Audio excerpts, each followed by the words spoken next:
his convictions. It's also alleged that he attempted to bribe the investigating officer. State prosecutor Tami Mpekana stated that Mogotzi's release on bail would be in the interest of justice because of these claims. However, Mogotzi's lawyer, William Sekhaja, put these allegations down to an honest misunderstanding between his client and the police. After nearly 10 days behind bars, Mogotzi will learn his fate this morning. Jabuli Lambata, Eyewitness News. Lawyers representing Deputy Crime Intelligence boss Firoz Khan are heading to the High Court in Johannesburg today in a bid to have his electronic devices returned. Khan argues the devices taken during a police search at his home contain sensitive intelligence information.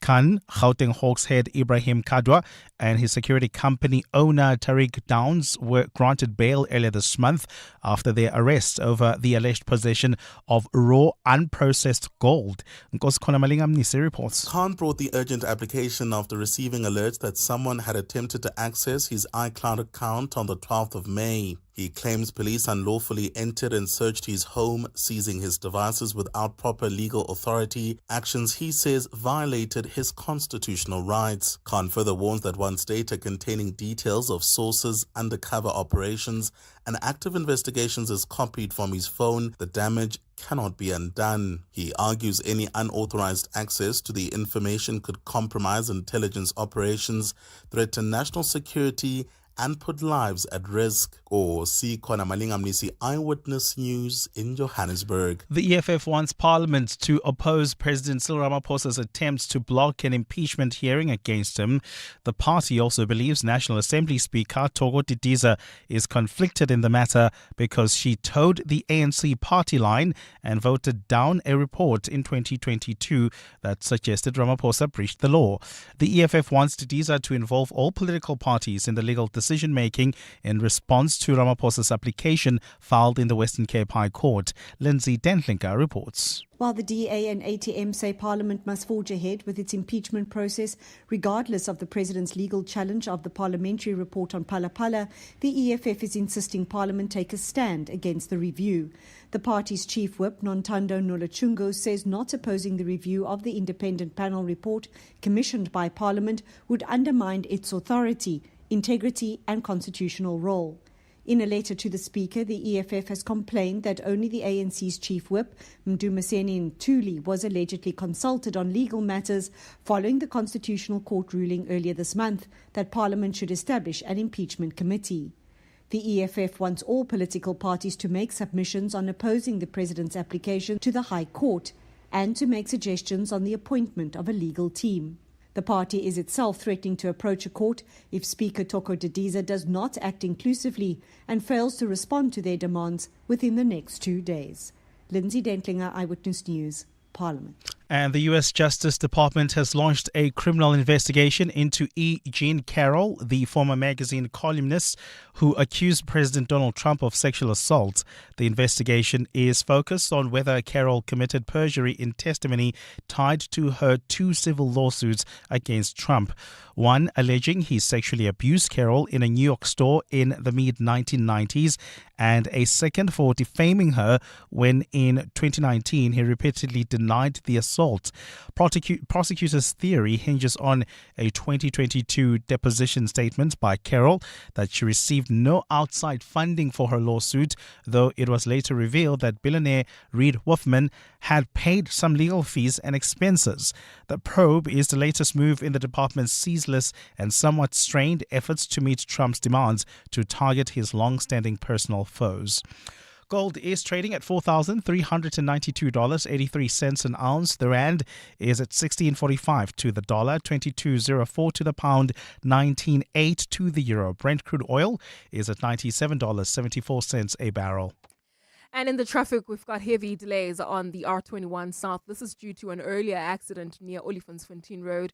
Please be on the lookout there and approach with care. If you're leaving the city of Tshwane, please try to use the N1 South through Midrand. Otherwise, traveling in Germiston, queuing traffic on the N3 North approaching Van Buren Road. A fine day in store for Gauteng. The temperatures will peak at highs between 23 and 24 degrees.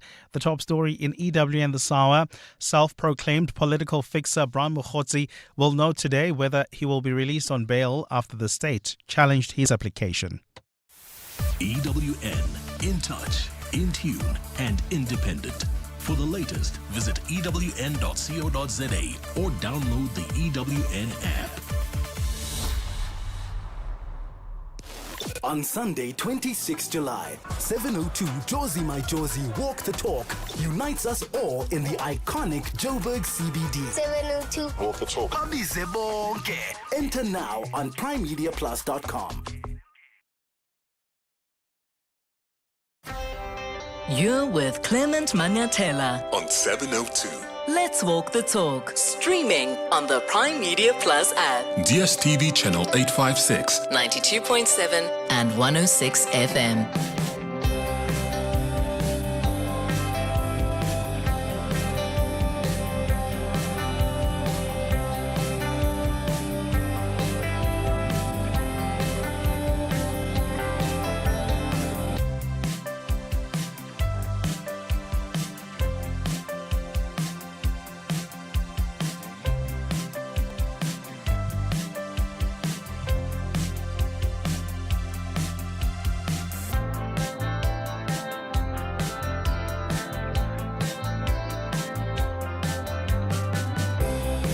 Minutes after 9 o'clock, Dumelang.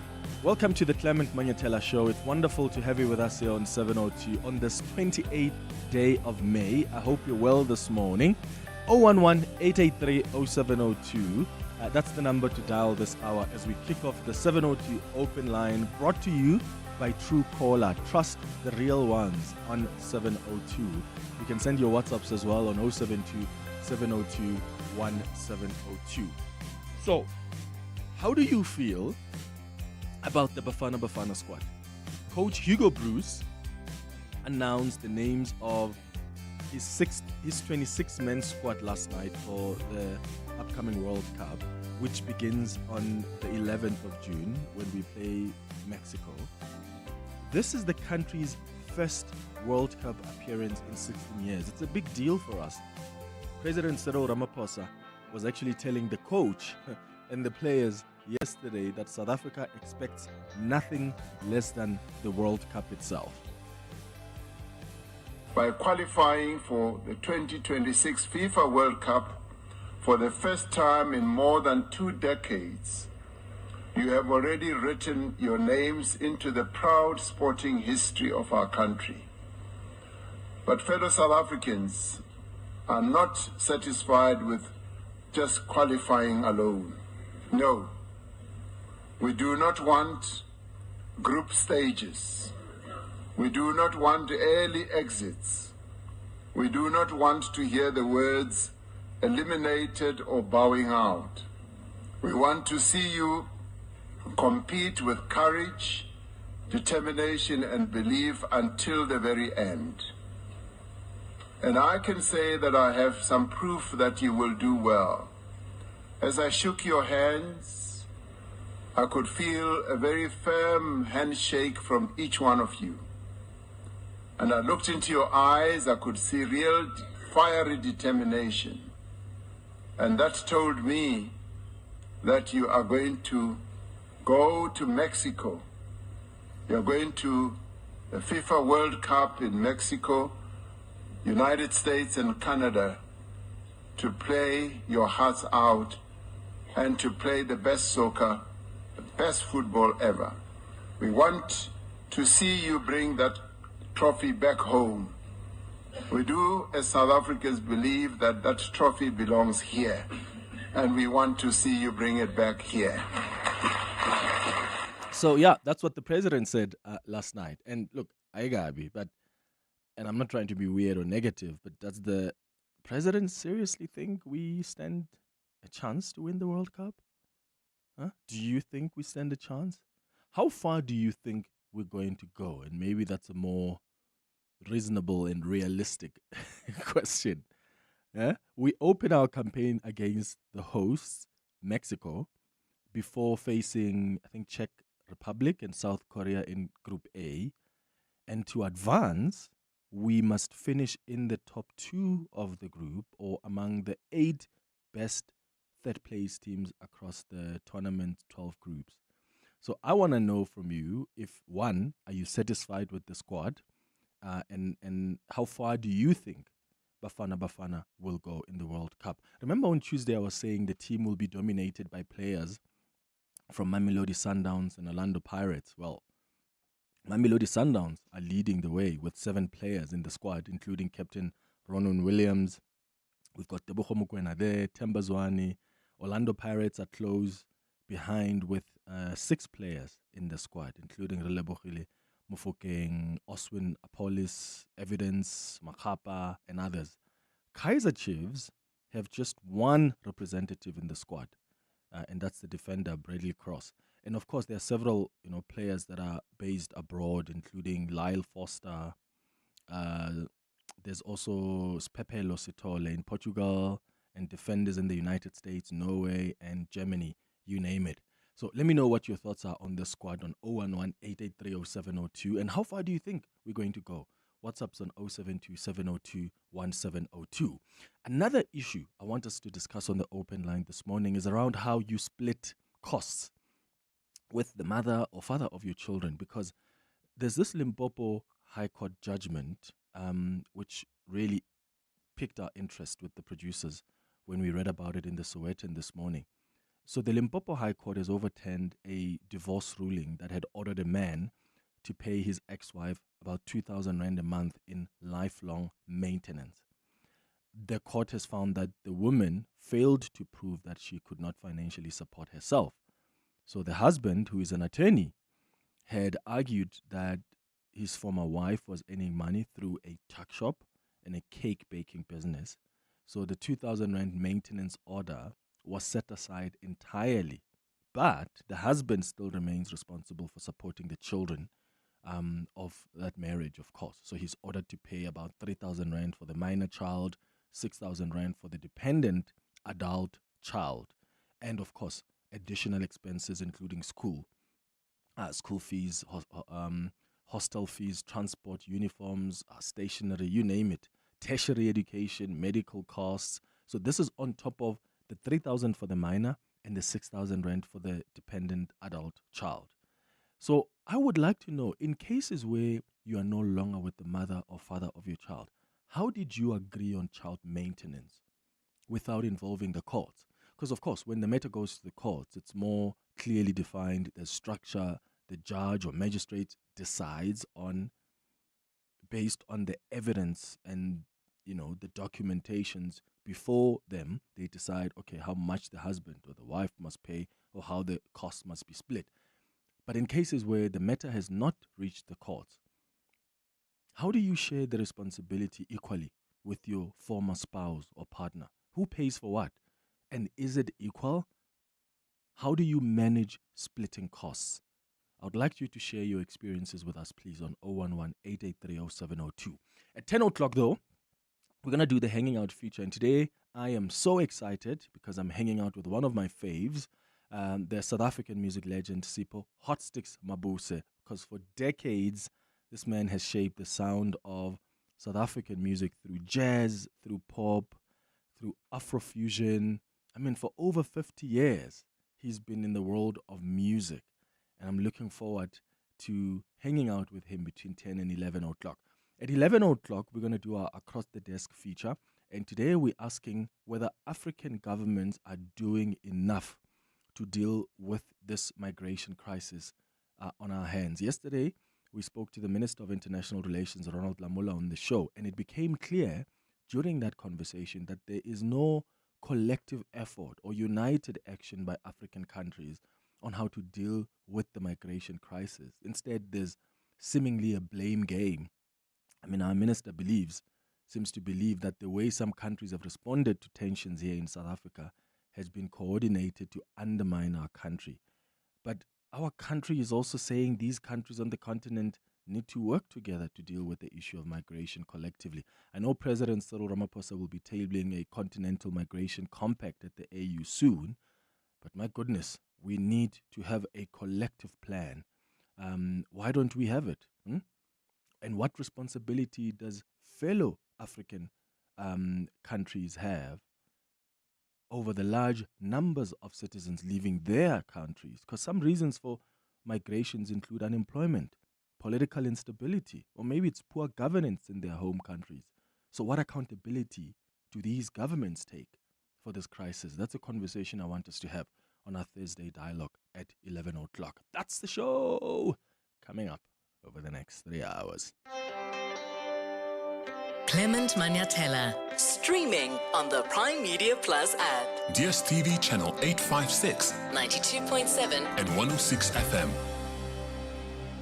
Morning, Clement. On this morning of Kinako, the Bafana squad is announced. Therefore, Kinako, let's all rally behind the boys. I'm generally happy about the team. Look, I've accepted that, there are certain things I cannot change, and therefore this is one of those. The coach has made his decision, and we'll go with his decision, and we'll come back after they are back from World Cup, and then we'll do a post-mortem. But for now, we support the boys in their form and let them go and represent us, like the president has said. At least Trump Clement, at least Bradley Cross is representing us as a rainbow nation. Amara, one thing that disappointed me is how they were. Soccer is ill-disciplined, guys. So why were those boys dressed up like that? Some did not even tie their shoes. Some walked in without even wearing the bomber jacket. It was just disorganized in as far as attire is concerned, particularly that they were attending such a prestigious event, Simon Senchuro. Yeah, and they were so busy, Simon Shem. I think there was other events that they attended during send-off events during the day show. So yeah, shame. I think that they were just going through the most. They had a busy day. By the way, quick correction there, because I said 6 players from Pirates. It's actually 8-8. So 8 from Sundowns, 8 players from Pirates as well, and not so much 6. Let's go to Mpo, who's calling us from Midrand. Mpo, what are your thoughts? Good morning. Good morning, Clement. How are you? Hi, I'm not. Wena? I'm not.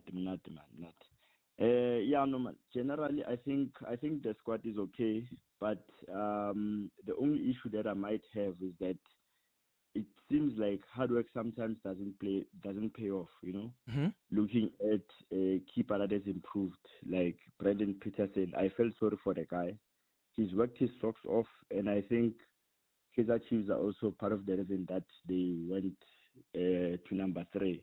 But then he was not rewarded, I don't want to compare him with any other player, but just to put it out there, that I think it deserves to win the team. He's worked his socks off. So yeah, it's not given this thing that if you work hard, you will get rewarded sometimes. And some players who are playing abroad, they are being brought in, but you find that in those respective teams, they are not even doing quite well. They're not the best, Yeah, they're not the best compared to the players who are playing in Sundowns, for example. I mean, Grant Kekana, he's been exceptional.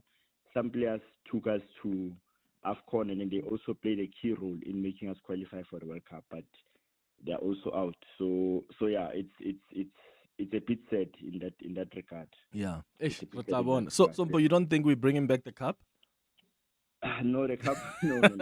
Where's your confidence, guys, in our boys? Eh? You know what? When you watch international football and you compare it with our football, look, we can get through to the group stages. I mean, if we get 2 draws and 1 win, we are safe. We're good. And of which we can pull that. Also, didn't we beat Mexico back in 2010?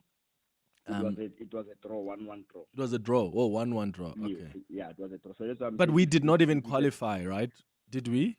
Yes. So that means, maybe we stand a better chance unless Mexico has also improved their play. Yeah. But I know that their players might be late for camp, because I heard that if their players will be playing in some of their leagues, some matches, they might delay in terms of joining the Mexico squad of some sort. So I think that might also play a role in some way. Things will be kicking off quite soon. Right. So yeah, and also, Clement, one last thing. The event for yesterday, why didn't they just call up the players that will be called in to represent us in the World Cup and just leave the others? Because it was sad, man, to see those players watching the others celebrating the. But they told them beforehand, hey, Mpo. They told them. I suspect so. Like, do you think they just And now it was like a surprise. I would have thought that maybe they forewarned them before the event. You're gonna be in, you're out. Because I mean, just announcing it to everyone and they find out at the same time as everybody else would be wild. Yeah, I mean, even if they did tell them, you must have some form of emotional maturity to even accept it, because it's shown us to the public, even though they told you on the side, but it's not good. It's not nice. Yeah, Mpo in Midrand, thank you for your call, my brother. TT, you're in Pretoria. Good morning. Clement, Ferry. Hey, Tsara, I'm not doing Sharp. Look, there's only one player that I'm disappointed that didn't make it, and I think should have made it, and is better than the others in that position, and that's the Kaizer Chiefs goalkeeper. I think he should have made that. I think he's a very good goalkeeper, and he's better than the others that are there, which is disappointing. The addition of Cross, I think, is a good thing.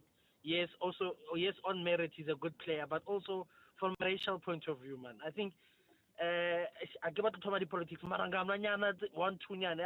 if you know what I mean, to show that we're a rainbow nation, you know what I mean? Yeah, I mean, but there must still be good players, TT, otherwise we're going to he is. compromise ourselves. On merit, he's a good player. He's a good player, Shem Koros. And look, I think there's not a lot of hype around this, if you check. I think it can't only be Standard Bank from a corporate point of view because they are the sponsors. But are they the only sponsors now? Wasn't Old Mutual also involved with them at some point?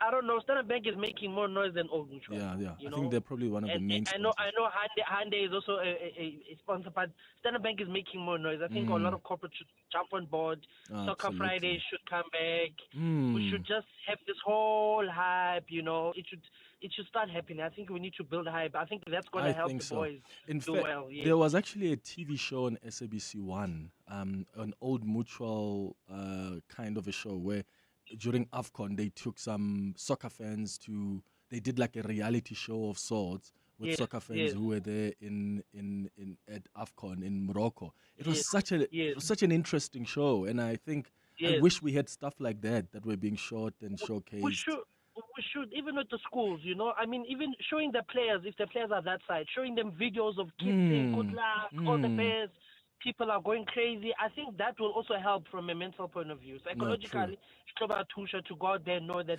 we've got a whole country. Especially because many of us are not going to be able to see them live there. I mean, how many of us are going to be going there? Also, with the politics and the tensions with the United States. 99% of us are not going to be there. 99%. So we need to build more hype, to be honest. True. TT in Pretoria. Thanks, brother. Oli. Oh, before I do you, Oli, let me go to a quick ad break. It's 25 minutes after 9 o'clock. When I come back, I'll start with you, Oli, and go to more of your calls and WhatsApps. Africa Milani. Weekday mornings, 4 to 6. We should all expect a hike in the repo rate. The question is of how many basis points? Inflation has actually been very much at the lower end for a very long time. The repo rates are really restrictive, and we saw some benefit of improved investor sentiment coming through. So Moody's moving the country to a positive outlook. This gives a strong argument that policy eventually can become less restrictive. But of course, as we know, earlier this year in April, we saw inflation creeping up to 4%. Jason Hamilton, guest lecturer in corporate and development finance. Africa Milani. 4 to 6 on 702. Mzansi, Take-A-Lot's senior cards, and boy have you been shopping.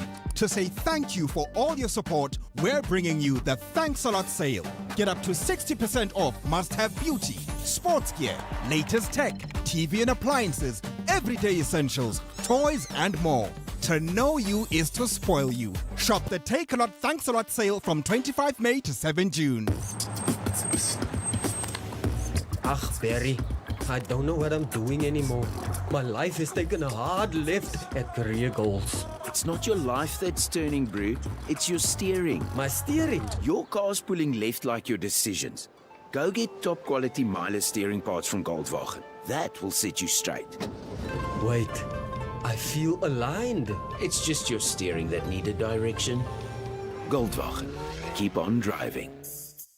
Still shopping around for a saving here and a deal there? Choose Checkers, SA's #1 in value supermarket, and save on deals like Lancewood cheddar or Gouda cheese, 900 grams for $139.99. Surf Fruit 100% fruit juice blend, 1.5 litre, any 2 for 89 Rand. And Omo Auto liquid detergent 2 litre or capsules 20 per pack, any 2 for 200 Rand. Valid until 7 June, only at Checkers. Your boss noticed. Your ex noticed. The neighbors definitely noticed. Because some cars say, I rented a car. And some cars say, I rented the car. Sani Sixt Rent a Car. Premium rentals. For people who don't settle. Choose the right car. Rent Sani Sixt on sani.co.za. In a world that is continuously evolving, Africa is adapting, innovating, and finding new pathways for growth. RMB Africa Focus is back for its 5th season to unpack conversations shaping the continent right now. Every week on 702, award-winning journalist Crystal Odison takes a closer look at influential economies and emerging opportunities across Africa with insights from RMB experts and regional voices. Catch RMB Africa Focus Tuesday on 702 Afternoon Drive with John Perlman. Make sure you watch the in-depth video series with episodes released weekly on Prime Media Plus. RMB, a leading African corporate and investment bank. Your voice, Your station. your open line Walk the talk with Clement Manyathela. on 702. 28 minutes after 9 o'clock. Hey, good morning, Clement. Good morning. Jokes aside, 3 games for us is enough. We are coming back home. 3 games fail and we will be out. Survivor from Watville. Clemmy, Mora man, Floris from the beautiful Western Cape. Clemmy, per se, I don't have a problem with the squad that has been assembled, but I would have rather chosen Tasric Matthews instead of Ikram Reyners. Tasric Matthews is a very competent player. He can tackle, he can hold the ball up. Reyners hasn't played for a while. The midfield looks great. However, it depends who is going to be paired with who. That's the only thing that I'm concerned about. Have a good job. Bye-bye. Bye-bye. Oli, you calling us from Alberton. Good morning. Oh, good morning, Clement. How are you? Sharp, man. Go ahead. Sure. Yeah, it's a good squad, but now I also have one cry. Instead of Temba's one, I was going to pick Tito. Really? Because if you can check the state of this season, Tito got an upper hand. We know Zwane has got a rich history, but now I think he is old. And this season, he was not feeling that much. So if you check the stats, Tito's got an upper hand. Over Temba. Got you. Yes, over Temba. So, yeah. All right, Oli in Alberton, thank you so much for your call. It's 9:30. Time for the latest in Eyewitness News headlines. After the headlines, I will take more of your calls and WhatsApps, especially about this issue I raised at the top of the hour. This Limpopo High Court that's overturned a divorce ruling that has ordered a man to pay his ex-wife 2,000 Rand a month in lifelong maintenance. That's on top of course, other costs for the child that this man pays for. And what I want to know from you is, how do you agree on child maintenance? How did you do it with your partner without involving the courts? Or did it reach the courts in your case? Like, do you share the responsibility equally with your former spouse or partner? Who pays for what? And is it even equal? All your calls and WhatsApps coming up after the headlines. Fiso, good morning. Thanks, Clements. Good morning. Mpumalanga taxi bosses Jose Banyoni and Bafana Sindane have filed an urgent interdict to stop the re-enrollment of their extortion case. The pair approached the High Court in Bombela last night after the NPA announced that it would take on the case again for prosecution. Banyoni and Sindane are expected to appear alongside 2 other accused for extortion and money laundering. Self-proclaimed political fixer Brown Mokhotsi will know today whether he will be released on bail after the state challenged his application. Prosecutors claim he tried to bribe an investigating officer for bail and provided an incorrect home address. Mokhotsi appeared in the Johannesburg Magistrates Court on Monday for his formal bail application. And the Northwest government has awarded tenders amounting to more than 250 million rand to controversial businessman and ANC benefactor Suleiman Karim, but Premier Lazarus Mokhotsi says all the contracts were above board. This information is contained in a recent legislature response to questions by the DA. And those are the headlines. This EWN and more at 10 or as it happens. EWN Traffic. Traveling on the M1 North, we still have got that accident right after Boyson's Road. It's causing heavy traffic volumes. Please be on the lookout there. There's also queuing traffic if you continue making your way towards the Joburg CBD along the M1 North between the Crown turnoff and the double-decker section. There's also slow-moving traffic on the M2 West between Wemapan Road and the Crown interchange. If you are traveling in Germiston, particularly on the N3 North, we've got queuing traffic just as you come out of the Geldenese interchange. And then, of course, that accident in the Tembisa area along the R21 South is causing heavy traffic volume. So if you are leaving the city of Tshwane, please try to use the N1 South because you'll be stuck on the R21 for more than 20 minutes. I'll have more updates at the top of the hour. There's more EWN on air, online, and on the EWN app. Mzansi, a new reason to play has landed. Sizekaya is shaking things up with cascading jackpots. So every last draw of the month, Powerball, Extra, and Lotto 5max will now have guaranteed winners. More winners means more celebrations across Mzansi. A new chapter begins with Sizekaya. Players must be 18 years or older. Play responsibly. The National Lottery is operated by Sizekaya from the 1st of June 2026. Get down to Dis-Chem this Friday 29 May to Sunday 31 May for incredible one weekend only 2+1 cheapest free deals on the widest range of sports supplements and energy drinks.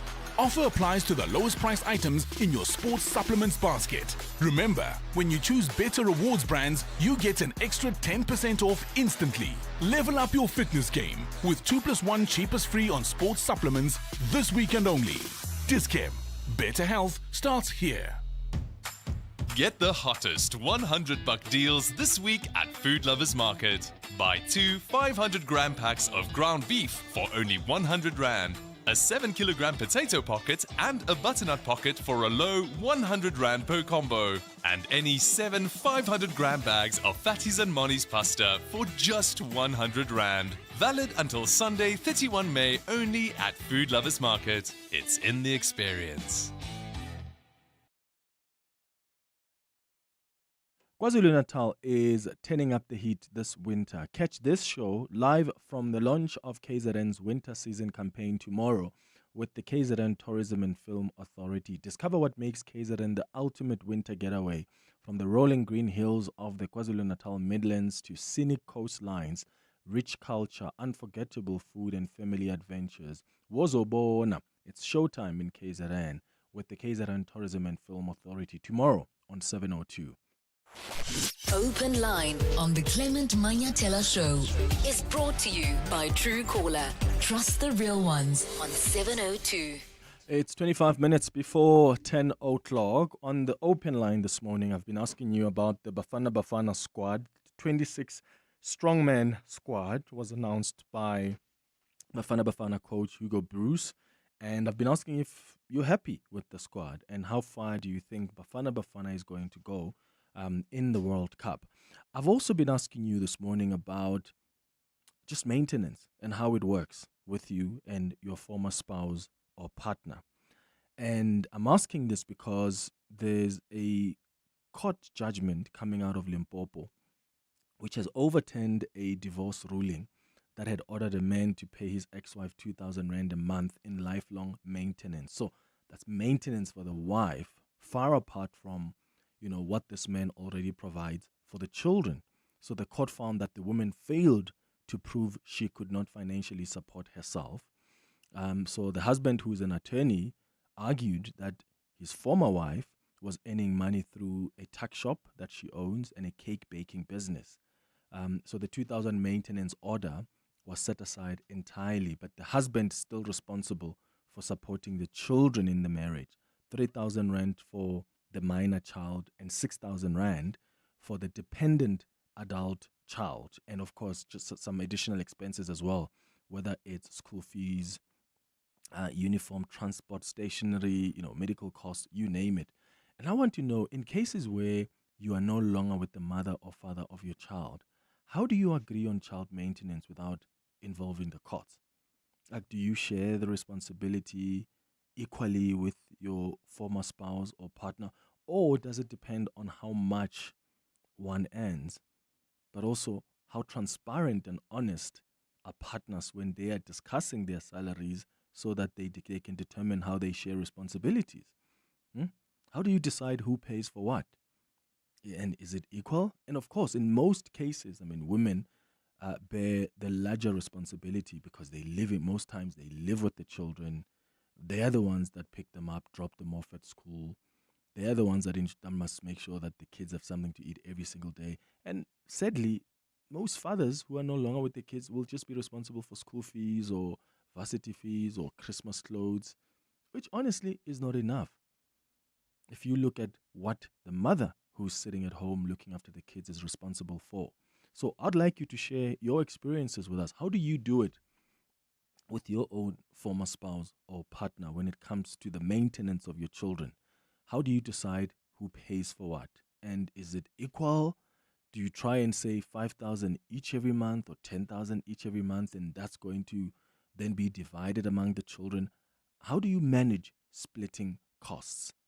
Let's start with your WhatsApps on 072 702 1702. You can also call on 011 883 0702.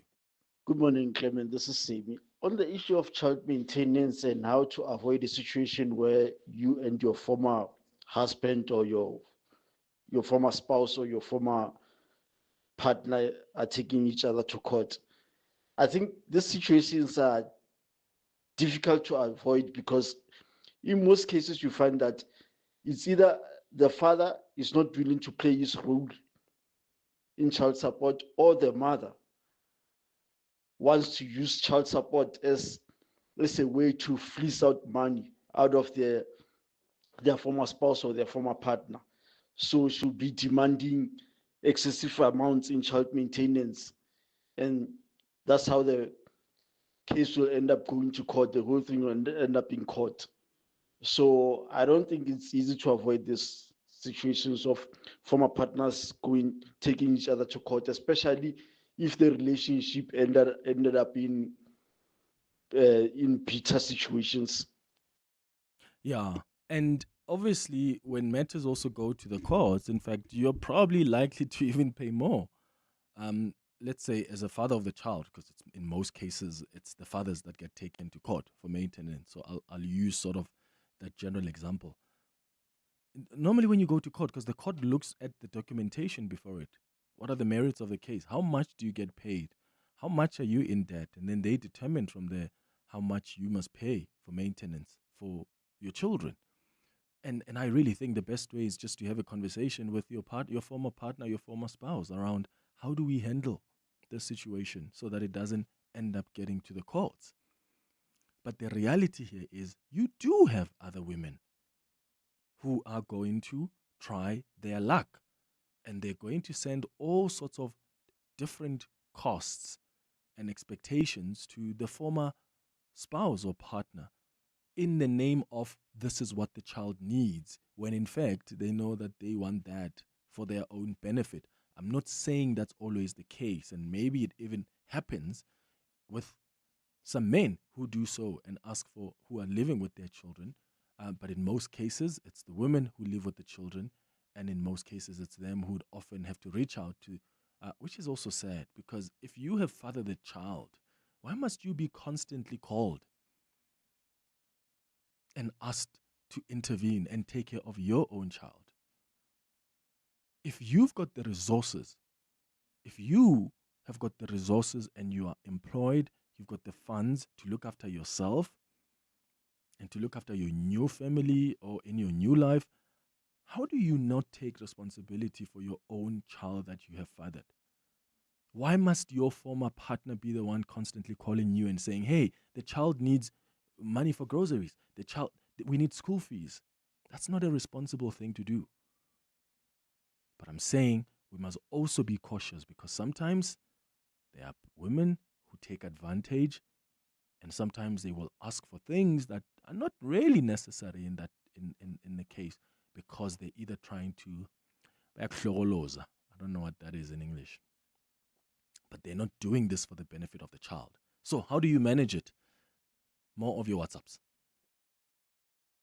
Hi, Clement and the listeners. I am, currently separated from my partner. Not separated, but we've broken up, basically. And all along, he was paying basically his half of the school fees money. And that was it. Everything else has always been like it's been on me. Now, from last month, he's started not paying towards my daughter's fee, the half of his half, which is now impacting me so negatively. And I don't know if I should go via the courts because when I do speak to him, he keeps telling me, no, he's going to send it, he's going to send it.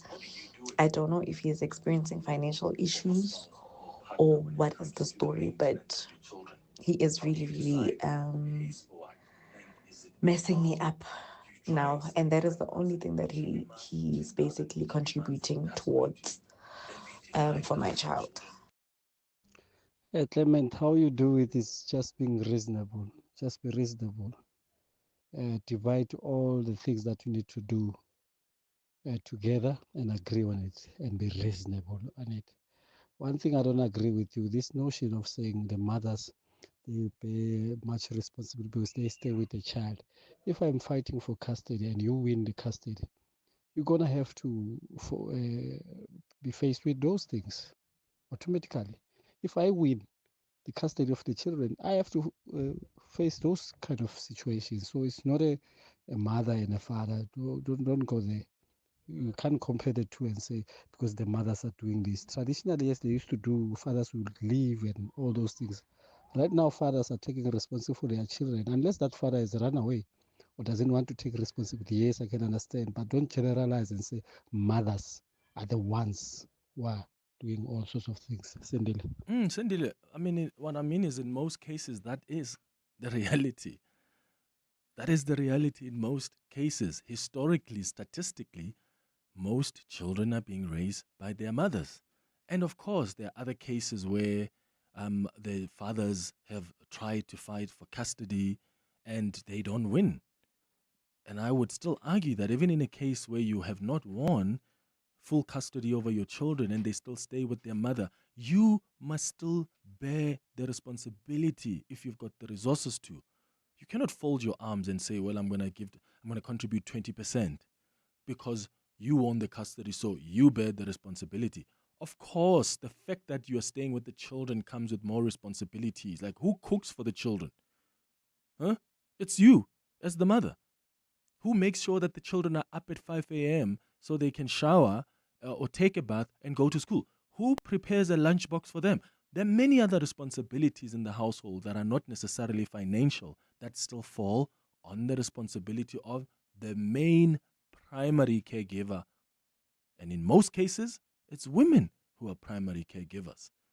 I'm not suggesting that there are no men out there who are not looking after their children and they are primary caregivers. There are many men out there who do that. Statistically speaking, though, there are more women who do that than men. And I'm saying, let's be reasonable. And I agree with you that we must just be reasonable. Dilek on the WhatsApp line says, Clement, maintenance is calculated 60-40. Whoever does not live with the child pays 60%. The lifestyle of a child should never change. That's it. Do you agree with that? If you're not living with the child, you pay 60% because the one living with the child has other additional responsibilities that you don't have to worry about. Do you help your children with homework when you're not living with them? Who do you think takes over that responsibility? Those things matter and they count in how we decide in the splitting of costs and responsibilities for our children. Hi, morning, Clement. This is Soso from Four Ways. I'm glad the court decided to sort of reverse the judgment that the husband must pay 2,000 maintenance towards the spouse for the rest of her life. I raised a child on my own, and I can tell you the mother didn't contribute even a cent towards the upbringing of the child. Women have a tendency that if the child is staying with the father, and then they don't contribute anything financially, nothing, even emotionally. But when the child is staying with them, then they run to courts to say, you must maintain the child. So I don't understand how it happens like that. But yeah, good work for the court to reverse that decision. It's very good for men. Thank you, Clement. Yeah, and I also don't get it why, when a woman can take care of herself, why would the court order that you must maintain the lifestyle of your former spouse or your former partner when they are very much capable of taking care of themselves? And that's where I come in and say that's why I think sometimes these things get abused, which is why I'm asking you, how do you normally manage it? Because sometimes people are going to abuse it. Some women are going to abuse it. Some men are also going to take their chances. So how has it worked for you? But I think this is a moment of reflection for all of us. If you have a child out there, you don't know how that child woke up this morning. You don't know what they've eaten. You don't know what their grades were. Did they pass in the last semester? Do you know the uniform they're wearing? Who bought it? Who's helping them with homework? When last did you speak to your own children that you have mothered, that you have fathered? I think this calls for a moment of reflection for all of us. And I know circumstances are different. In some cases, there are parents who want to be involved in their children's lives, but their other former partners are refusing. They're blocking them from seeing their children, which is also crazy. And I think it's a moment of reflection for you as well. If you are a parent where you're putting your anger over your former partner, and that's standing in the middle of your child having a relationship with their father. The fact that the father of your children or mother of your children betrayed you and hurt you, it's got nothing to do with the child. And I'm not saying, there are, of course, cases where there's abuse involved and you cannot trust the child with the father or the mother. I get that. But there are many cases where mostly women will say, I'm not going to give you access to my child. Why? Because you cheated on me when we were together. That's ridiculous. That's a matter between you and your partner. You deal with it that way. But to use that as a blockage in the relationship between your child and their mother or father, their father or mother, is wild. And I think this calls for a moment of reflection, even for people who do that. It's not okay for your child because you've put your own interests in front of theirs. It's 10 minutes before 10.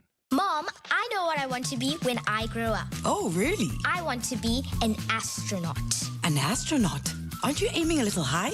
Well, that's where you come in. I need you to buy me Pediasure. It has 27 vitamins and minerals to support my growth so that I hit all the milestones, and it's scientifically proven. Okay, Miss Liver.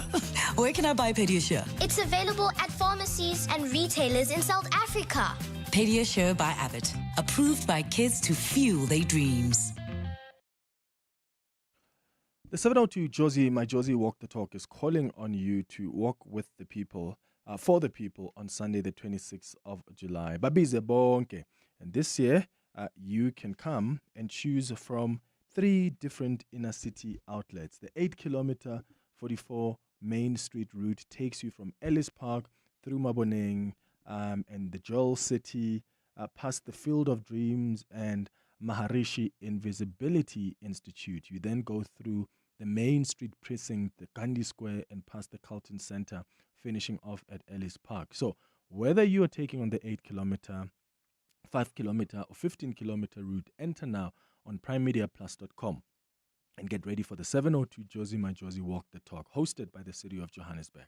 From the people who know Fika best, Encino KYC invites you to the 2026 Fighting Financial Crime Conference. Join top prosecutors, investigators, and compliance leaders for a day of real-world case studies, practical strategies, and powerful networking. 24th of June in Johannesburg, and tickets are on sale now. Simply Google Encino Fighting Financial Crime. That's NCINO. Proudly brought to you by Encino KYC. Fighting financial crime isn't just talk, it's what we do every day. The Money Show. Weekday evenings at 6. Well, official confirmation coming through today about what you've probably been feeling over the last few weeks, that your salary is not going as far as it used to. We have seen some slack in the salary data of paying in the month of April. I do think it's maybe the first signs of economic pain in the economy that's filtering through to the labour market. It's sort of fairly quick now. I've been expecting that the deterioration in economic outlook will, in time, be negative for the labour market. Elise Creers, an independent economist. The Money Show on 702. Let's walk the talk. The Money Show with Stephen Curtis is brought to you by Absa Business Banking. Today's customers expect payments to be instant, simple, and secure. And businesses that adapt stay ahead. Discover solutions built for SMEs and the future of African payments. Visit absa.co.za/business to learn more. Absa is a registered FSP. Your voice. Your station. Your open line. Walk the talk with Clement Manyathela on 702. 7 minutes before 10 o'clock. Maggie, you calling us from Kempton Park. Good morning. Morning, Clement. So regarding the maintenance, we broke up when my daughter was still in preschool. So what we decided on, he will pay for school fees and the medical aid, and he will also give the money for the snacks like scarfing. And then it continued like that until primary school. And then also he will buy clothes like twice a year, winter and December. I'll buy as and when I can. And then the holidays, you will take the longer holidays, the June holidays and the December holidays, and I will keep her for the September and the March ones. So when she went to high school about 3 years ago, because she had to go to private school, it was more expensive. The school fees was more expensive. So she said, I'll keep him on my medical aid and I will pay the rest of the school fees and the stationery and the uniform. But you'll have to help with other things, like if there's a trip, I will pay for the trip and you'll pay for the rest if there's money that is needed. So for us, it's been working for years. Like she's 17 now, she's doing grade 11. Yeah. So That's there good. has never been, No, it's great. I'm so happy to hear that, Maggie, because we need to hear these positive stories as well, because it's not all doom and gloom. Some parents, some co-parents have managed to find a system that works. Thanks for sharing your experience, Maggie. George, you are in Johannesburg. How's your situation? Yeah, a little bit unique. So I'm in a situation where I've got a child with someone, and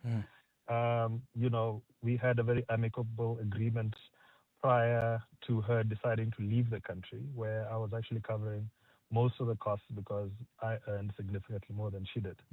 Now, she made a decision to pursue a career outside the country, which was entirely her own decision. I wasn't consulted. And on the back of that, having landed in the other country, which, where costs are astronomically higher than She's they there are with the in South child? Africa. She took the child. I didn't even say goodbye to the child. Basically, Oh, no, gone ahead with George. the child.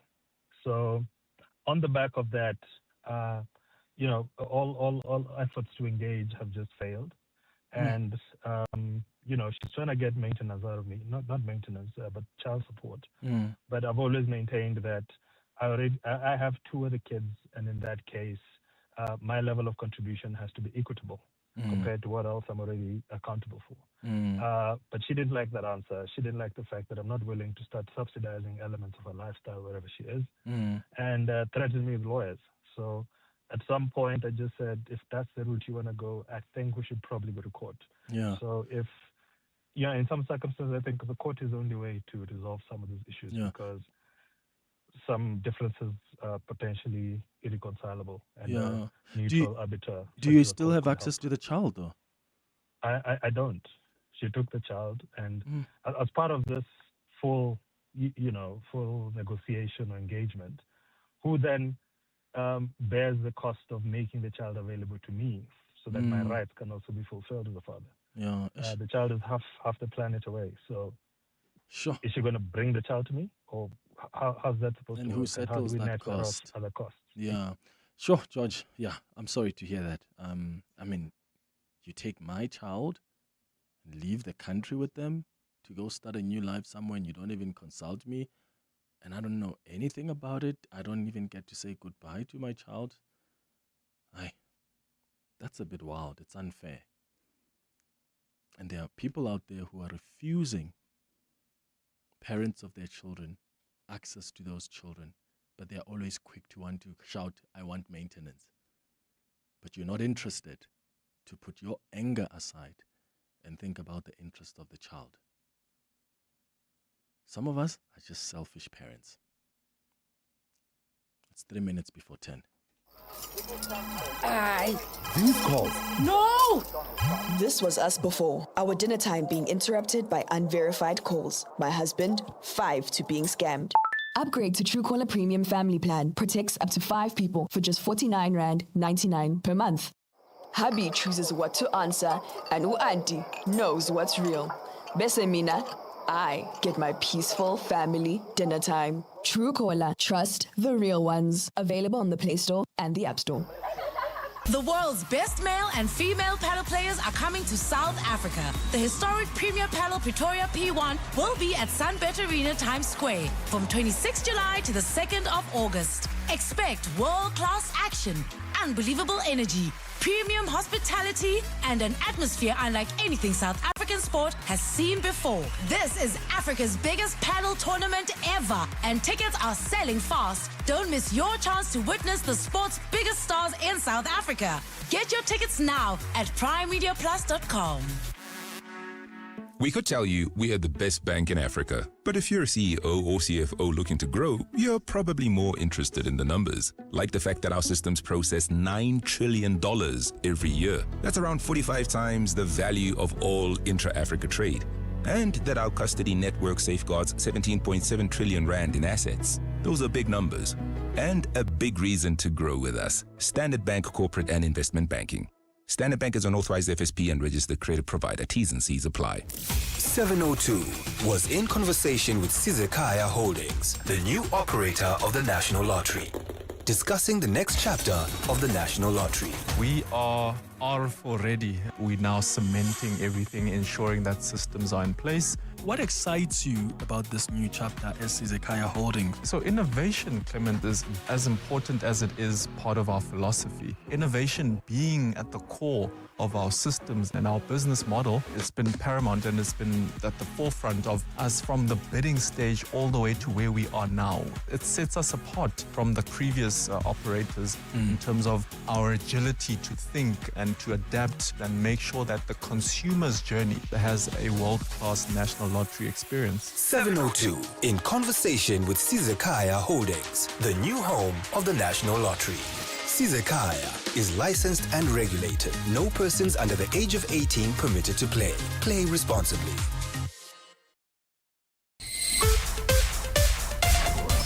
This is EWN. Good morning, I'm Sfiso Zulu. Mpumalanga taxi bosses Jos Banyoni and Bafana Sindane have filed an urgent bid to stop the re-enrollment of their extortion case. The pair approached the High Court in Mpumalanga last night, or in Bombela last night, after the NPA announced that it would take on the case again for prosecution. Sbanyoni and Sindane are expected to appear alongside 2 other accused for extortion and money laundering today. The case was struck off the Kwaggafontein Magistrates Court roll last week after the prosecutor failed to appear in court. Mpoke Nakane is the legal representative for both taxi bosses. Correct. We have filed the notice to oppose the J50 because of the view that they were supposed to issue a J175 instead of a J50, because a J50, then it's a warrant of arrest that is issued by the bench. So we are opposed to that because these people are not running away. Joe is not a fugitive from justice. They know his address. They arrested him from his house. We feel like they're being harsh. Self-proclaimed political fixer Bron Mogotsi will know today whether he will be released on bail after the state challenged his application. Prosecutors claim he tried to bribe an investigating officer for bail and provided an incorrect home address. Mogotsi appeared in the Johannesburg Magistrates Court on Monday for his formal bail application. He is accused of staging his own assassination attempt last year. Jabuli Lembata reports. During Bron Mogotsi's first court appearance last week, the state gave no indication that it would oppose his release on bail. However, on Monday, prosecutors told the court Mogotsi was not cooperating with investigators. The state alleges that he provided a false home address to investigating officers and he failed to disclose all his previous convictions. It's also alleged that he attempted to bribe the investigating officer. State prosecutor Thami Mpekana stated that Mogotsi's release on bail would not be in the interest of justice because of these claims. However, Mogotsi's lawyer, William Segaja, put these allegations down to an honest misunderstanding between his client and the police. After nearly 10 days behind bars, Mogotsi will learn his fate this morning. Jabuli Lambata, Eyewitness News. The Northwest government has awarded tenders amounting to more than 250 million rand to controversial businessman and ANC benefactor Suleiman Karim. But Premier Lazarus Mokhosi says all the contracts were above board. This information is contained in a recent legislature response to questions by the DA. Tabiso Koba reports. Until recently, Suleiman Karim was the ANC's treasurer in the Ngaka Modiri Mulema region. When Karim appeared at the Madla Commission, it was revealed that his companies had been awarded more than 300 million rand worth of tenders in municipalities based in this region. New information now reveals Karim has also been doing business with the Northwest government. In a legislature response, Premier Lazarus Mokhosi says the provincial government has awarded at least 10 tenders to companies owned by Karim, amounting to just over 251 million rand. The tenders were mainly for security and transport services, with the largest of these being the 168 million rand the Department of Transport paid to Tasnet's Coach Lines and Ziggy Investment for commuter transports. The Premier says the work was completed in all the tenders. Tabiso Koba, Eyewitness News. And an Austrian court is expected to rule today in the trial of a 21-year-old man who has pleaded guilty to plotting a jihadist attack on a Taylor Swift concert. The 3 Vienna dates in the U.S. megastar's record-breaking Eras tour were cancelled in 2024 after authorities warned of the plot. Accused of planning the attack and forming a cell of the Islamic State group, Berena A. went on trial last month on terror offences and other charges in a court outside Vienna. The defendant, who was arrested the day before the cancelled concert and has been detained since, pleaded guilty to all the charges except accomplice to attempted murder. Gold is trading at $4,392.83 an ounce. The rand is at 16.45 to the dollar, 22.4 to the pound, 19.8 to the euro. Brent crude oil is at $97.74 a barrel. And in the traffic, we've got delays on the R21 South. This is between the Nalmepius Drive exit and Olifantsfontein Road. So heading towards Tembisa could be problematic. Please try to use the N1 South and then you can turn off at Olifantsfontein Road while traveling. On the N3 North, we still have got delays just as you approach Van Buren Road. A fine day in store for Gauteng. The temperatures will peak at highs between 23 and 24 degrees. The top story in EWN this hour. Mpumalanga taxi bosses Jose Manyoni and Bafana Sindane have filed an urgent interdict to stop the re-enrollment of their extortion case.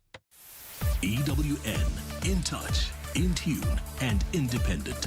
For the latest, visit ewn.co.za or download the EWN app. Visit primemediaplus.com to enter 702 Josie My Josie Walk the Talk. Hosted by the City of Johannesburg. Walk with the people, for our Josie. For Joburg, by Joburg, in Joburg. Bamise bonke. You're with Clement Manyathela On 702. Let's Walk the Talk, streaming on the Prime Media Plus app. DSTV channel 856, 92.7 and 106 FM.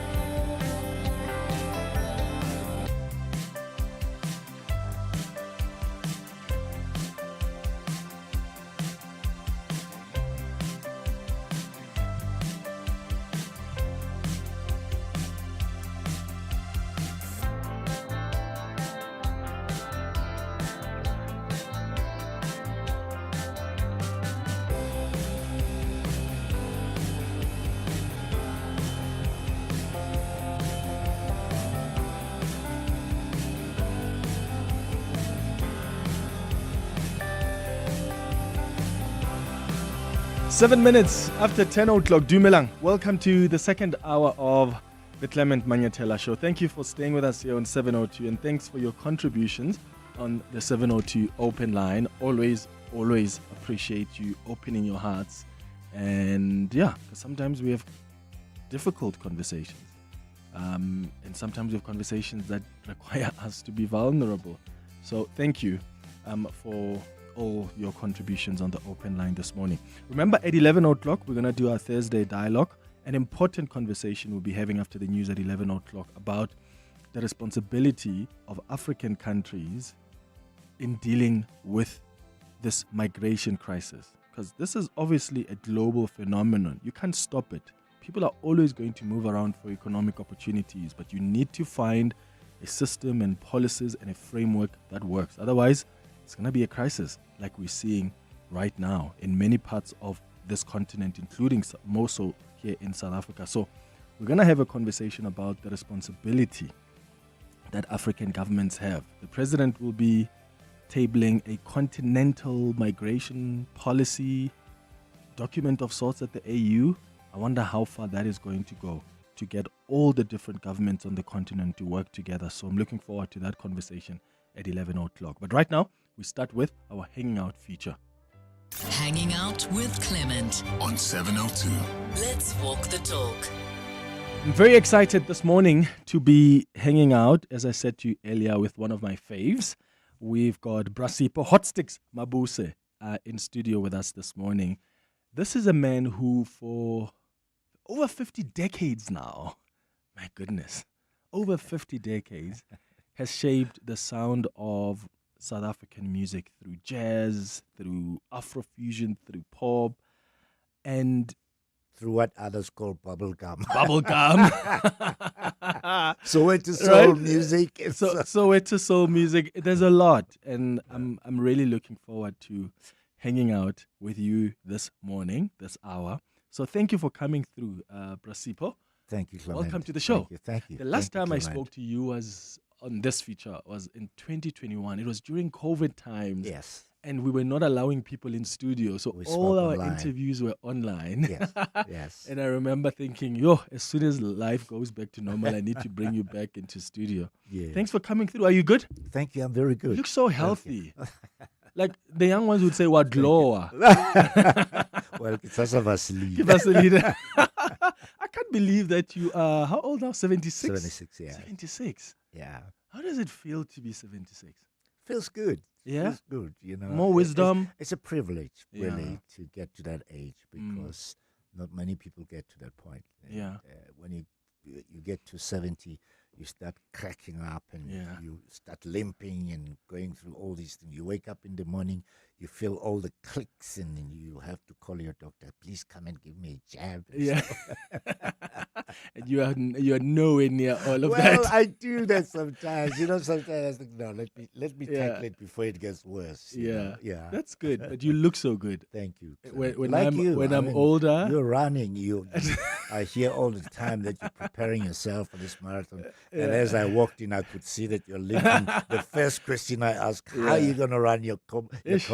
I'll be fine. I'll be fine by comrades' time. That's great. Do you still enjoy performing? And do you think performing for you today as a 75, 76-year-old is appreciated less or more than when you started? Or has it stayed the same? It stayed the same. I think now it's even more, more, how can I say, calculated. Mm-hmm. It's more professional. The approach is much deeper and more intense because you dare not lose the momentum. One dare not lose the momentum because it's what people would expect to see, to hear, and say, hey, let's see what is able. Recently I went to Cape Town and the response from the audience was just overwhelming. Yeah. That must be special to you, seeing that response from the audience in so many years, because that has remained consistent. Yeah. And I wonder how you've managed to do that, because, let's be real, it's not every artist who's able to ensure the same longevity that you have somehow managed. There's some artists who have not been able to get here where they can still go perform in front of an audience that still sings along to their music, dances along, responds, and still wants to see them live. How do you think you've managed to just keep going for so long and remain consistent? Well, I've always believed that, consistency can only come out of commitment. I have nothing else to do. I can't be a doctor. I can't go back and say I'm going to study law, and as long as the energy is still there for me, it's important to keep up with what the audience expects from me. So I commit to what I do. I work as hard. Sometimes people ask, "You still practice?" I remember this guy came to me. He said, when I said to him, "I'm going to practice." Yeah. It's a practice. What, they think you just get on stage? He looks at me and says, "You still practice?" Yeah. I said, "There's nothing. I don't. There's still more that I have to learn and continuously practice." And I find myself practice. I don't practice as much as I should, basically, but I try with wherever time permits to practice. It's like a workout. It's like exactly what you when you prepare for the marathon. You have to go back there. Someone cannot say to you, "Are you still do you still run these short distance?" You must So still do rehearsal, it. practice is it keeps you in check. How did you do you remember how you fell in love with music though? Because growing up in Orlando West, I remember reading somewhere that your father was running a small corner shop selling household supplies, including coal. For many people, they would think, "Oh, I take over the interests of my father, and then I go into business as well." But you fell in love with music. At what stage was that? Do you remember?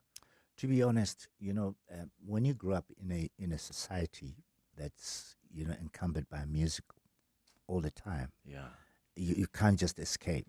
Not that it influences how one relates to music, but becoming a musician for me was more really by default. It's something that I've always loved, but never did I imagine that it's something that's going to be part of my life, as a career and so on. And as I said, by default, and also it was fate, because the people that I started this thing with were just as much interested in what I would become. Selby, my friend, may his soul rest in peace, Alec Khawdi, Monty, and Arthur. We were all high school guys. We just wanted to have fun at high school. And what was very interesting about this, like I'm saying, it's fate. Selby and Alec and Arthur came from Madibane High in Diepkloof. Well, it was not a high school, it was a secondary school. What's very interesting about it is that, there was Orlando High between where I was and Madibane. And if they had to do matric, they would have ended up at Orlando High, which was much closer to Diepkloof. But for some strange reason, they ended up at Orlando West High. And that's where everything started. And I always tell people that this was just fate. There was never really any intention on our part to become the musicians that we became. Because all of us went to high school because we wanted to be educated. We were more interested in academia, but unfortunately, or fortunately, this is where we ended up. But would you say the same, though, about like the commitment to resisting the oppression of apartheid? Because growing up in Soweto during that time, that's another thing that you couldn't easily just escape or look the other way. Absolutely, absolutely. Sometimes we underestimate the power of education. It's a very thin line. And I must say that the privilege that we have to being high school students enabled us to interact, to engage in political discourse. We were able to understand the dynamics of what apartheid did. So in a way, it also educated us to be able to navigate the challenges that apartheid was imposing on us. And we knew it very well. I'll give you an example, for instance, something that we always laughed about. We would play in a club in town, and we were not allowed to to mingle with white people, but white people loved our music, but we were not allowed to interact. So we would go and dress up in the kitchen. As we dress up in the kitchen, we go and play. But once the performances ended, we had to allow white people to leave completely before we could go. So those were some of the things that happened during apartheid. I mean, you come out there, it's 2:00, it's very dark, and suddenly here's a police van comes through. What are you guys doing here? No, we just had that performance. And there was this young boy, white boy. He looks at us for about 5 minutes without saying anything. It's almost like he was so despicable. And he says, a band in a white suburb, and he says to us, fuck julle, by my julle lyk net soos orangutans. But we laughed about it because we understood where his weaknesses were, and we were cool with it. And every time so these were some of the things that we were experiencing. It's interesting. Okay, we're gonna play some of the songs now. And by the way, I'm told that I said 50 decades instead of 5 decades. 50 decades? No, guys, I meant 5. It's over 50 years. It's okay. Yeah. Okay. So we've asked you to send us some of your favorite songs, and I remember when I got the list yesterday, I was like, and then where's his music? This guy's playing games. And then I was like, I'm going to add some of his songs on this list. Oh, wow. And I'm going to start with, of course, a big favorite. Burnout.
man. What a song. You know, if you go to any party and they don't play this, Kaboma 10, 11, before anybody prepares to leave, then your party was a flop. Do you sometimes perform and you don't perform the song and people respond and say, how dare you? I would never, ever. That would be criminal. I get probably lynched. Yeah. You know, I was, as you know, we were talking, every time I go and perform at these gigs, you know, one of the gigs that I did, you know, sometimes you try and play all this intellectual stuff so that you think people would listen, and it's all jazz and so on. And this guy comes to me, he says, "Oh, Hot Sticks, you know, I'm enjoying everything that you're doing. It's excellent. But are you going to play Burnout anytime soon?" So, and what did you then play it?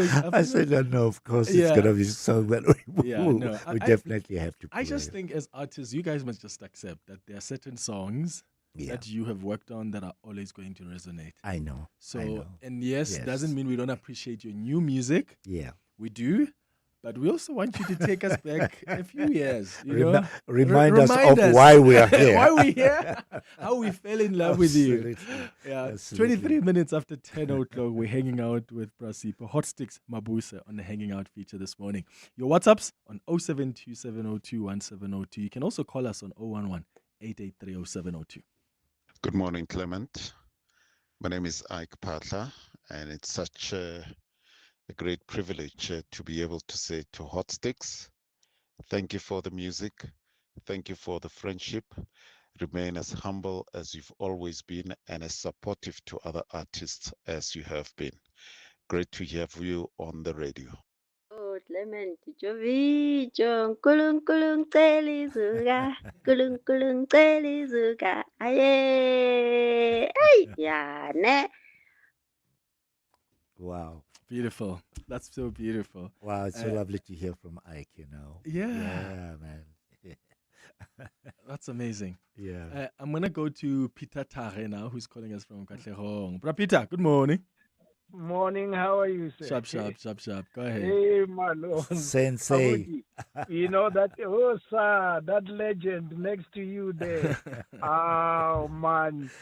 What's working, Brasipoiza? Man, I still thank you. God has spared you, my brother, and I wish you many, many more years. Thank you, Sensei. And the youngsters must follow on your footsteps, my brother. Had it not been for your karate lessons, I wouldn't be here. There is it, my brother. But I know you're training. I know it. I know. We are coming a long way with you. Yeah. So I wish you all the best, my brother. There's nothing I can say. God must bless you all the way. Clement, thank you, my brother. Thanks, everybody. Thanks, my brother. Thanks for the call, Bra Peter Tache, calling us there from Katlehong. I'm interested in what you think of the music industry of late, because there's a distinct thing about artists who, you know, came up during the 80s and artists that we have today. I mean, I'm not taking away from their talent, but it almost feels like there's not sufficient commitment to the struggles the world or this country is facing. And there's no interest in also reflecting on whether it's the injustices, you know, whether it's even, for instance, the tensions amongst ourselves as Africans. I'm not seeing a lot of artists sing a lot about that or write a lot about that. What's your observation? Do you find that there's still a commitment today with the artists? You know, sometimes they say don't throw mud where it's not going to stick. Sadly, you know, including many of my colleagues now, you know, that level of commitment is no longer there. And we need it even more now, more so, because when we look at what's happening around the world, you know, we should probably be the conscious voice of society, because people listen to what music, you know, says, and how music, you know, drives, you know, issues in society. But lately, we musicians are quite happy to make their royalties, and perhaps the media also is responsible, because Sometimes when you play music that people are not going to relate to in terms of what is happening in media, doesn't really care. Media wants to hear let's have a good time, and and that's just unfortunate. And I just wish, especially the young musicians, they have their own issues that they should be dealing with. Frantz Fanon says every generation must chart its own mission and attain it. We have done things that we felt were necessary at a particular time. I mean, when we look at the Americans, that's the kind of America that I really love. We are the world. That's the America I love. The Miles Davis America. That's the America that I wish the world would continuously emulate. People like John Coltrane and so on, the Bob Dylans and so on, Paul Simon. That's the America that we should actually be looking forward to. And we had the Mary Makeba here, we had Yuma Sikela, we had Bobara Kwangwa, we had Stimela. I mean, Ray was probably one of the best songwriters one could ever end. But lately, we don't find such people. Yeah. I mean, Chico used to make music that, we miss you, Manelo, and sounds like those. Yeah. And it was important that music become a conscious voice of society. Yeah. But we don't get such musicians anymore. Yeah. Roger, you are in for always. Good morning. Good morning, Clement, and good morning to your amazing guest. I've got a short story to tell you about your guest. Not a few years ago, a good few years ago, I was in Lenasia, Lens, and with my daughter Eden, and I recognized this amazing legend. And I said, I want to introduce you to my amazing friend here, right? And your guest grabbed my child's hand and shook her hand and said, I know your dad. He's such a nice guy. And my daughter said, who is this? I said, you know what? I'm going to play you a song. And I played Burnout. Thank you so much for having an amazing impact on all of our lives. Thank you, Roger. Thank you, Roger. Thank you, Roger. Mpo, you are in Protein North. Hi. Clement, good morning, and Brasipo. Thank you, Mpo. Yeah, I just want to find out from Brasipo, how did he get this name, Yogurt Hot Sticks? Which stick was hot during his Maybe he was the hot stick. Eh? Thank you, Mpo. Where does it come from? I hope your mind is not wavering elsewhere. Hopefully. I thought by now the media would probably know about this. I've said it so many times. I have. But be that as it may, I used to be a hot drummer, and I played this drum solo in one of the concerts, and it lasted for almost about 30 minutes. Now it's very seldom that you hear drummers today doing that. And all what was happening was this applause, from the audience. And one of my colleagues, Kondrizo Kubo, he came up and says, yo, hey, fan, hi, where she's. Hey, Ushange Hot Sticks. And that's how it stuck. That's how it stuck. Oh, man. Wow. And look at that. Many years later, here we are. It's 10:31. After the latest in Eyewitness News headlines, we continue with our conversation with Brasipo Hot Sticks Mabuse here on our Hanging Out feature. And I'll come to more of your calls and WhatsApps as well. Sfisa, good morning. Thanks, Clemens. Good morning. The chief whip of the MK Party in the National Assembly has been arrested on charges of fraud. Mabato Mokoena is appearing before the Cape Town Magistrates Court this morning, where she's expected to be released on bail. The NPA says the 46-year-old chief whip was served with a warrant of arrest by the Hawks in connection with acts of fraud amounting to more than 233,000 rand. The impeachment committee established to investigate alleged misconduct by President Cyril Ramaphosa has its first meeting scheduled for Monday. This despite a decision by Parliament whether or not to oppose Ramaphosa's legal review on an impeachment report still hanging in the balance. Secretary to Parliament Masibulele Xaso made the announcement this morning during a meeting of the National Assembly's Program Committee. And the Justice Department in the U.S. has launched a criminal investigation into E. Jean Carroll, the former magazine columnist columnists who accused President Donald Trump of sexual assault. The investigation is focused on whether Carroll committed perjury in testimony tied to her two civil lawsuits against the president. One alleging he sexually abused Carroll in a New York store in the 1990s, and the second for defaming her when in 2019 Trump repeatedly denied the assault. And those are the headlines. This EWN and more at 11, or as it happens. EWN Traffic. While traveling in Devland, we've got delays on the Golden Highway approaching the N12 exit. Please be on the lookout there. Roadworks are causing these delays, and there's also queuing traffic along the M2 West between Main Reef Road and the Crown Interchange. In Boksburg, roadworks are still there along the N17 West. This is between the R23 and Osborne Road. Please try to avoid that delay. While traveling on the M1 South in the Sandton area, we've got a major accident scene. It happened just before Greyston Drive. It's causing delays from Marlborough Drive. Do expect about a 15-minute hold up there. And then in Sharon Lee, queuing traffic along Malibongwe Drive eastbound heading towards the Kaya Sand area. Please be on the lookout there. More updates at the top of the hour. There's more EWN on air, online, and on the EWN app. If your network provider was becoming too expensive, you'd switch, right? So why pay more for car insurance? Switching to Outrance saved 30-year-old Dineo an unbelievable 1,094 Rand on her 2025 Kia Sonet. Get a quote now, and if Outrance can't save you money, ask for 500 Rand or 1,500 Rand if you've been claim-free and with the same insurer for 3 years. Do it now. SMS out to 45142. That's out to 45142. Licensed insurer and FSP. T's and C's and information online. Evolution doesn't wait. Introducing the Chang'an Uni S. Unexpected, unmistakable, uncompromising. Engineered to a higher standard, unlike anything in its class.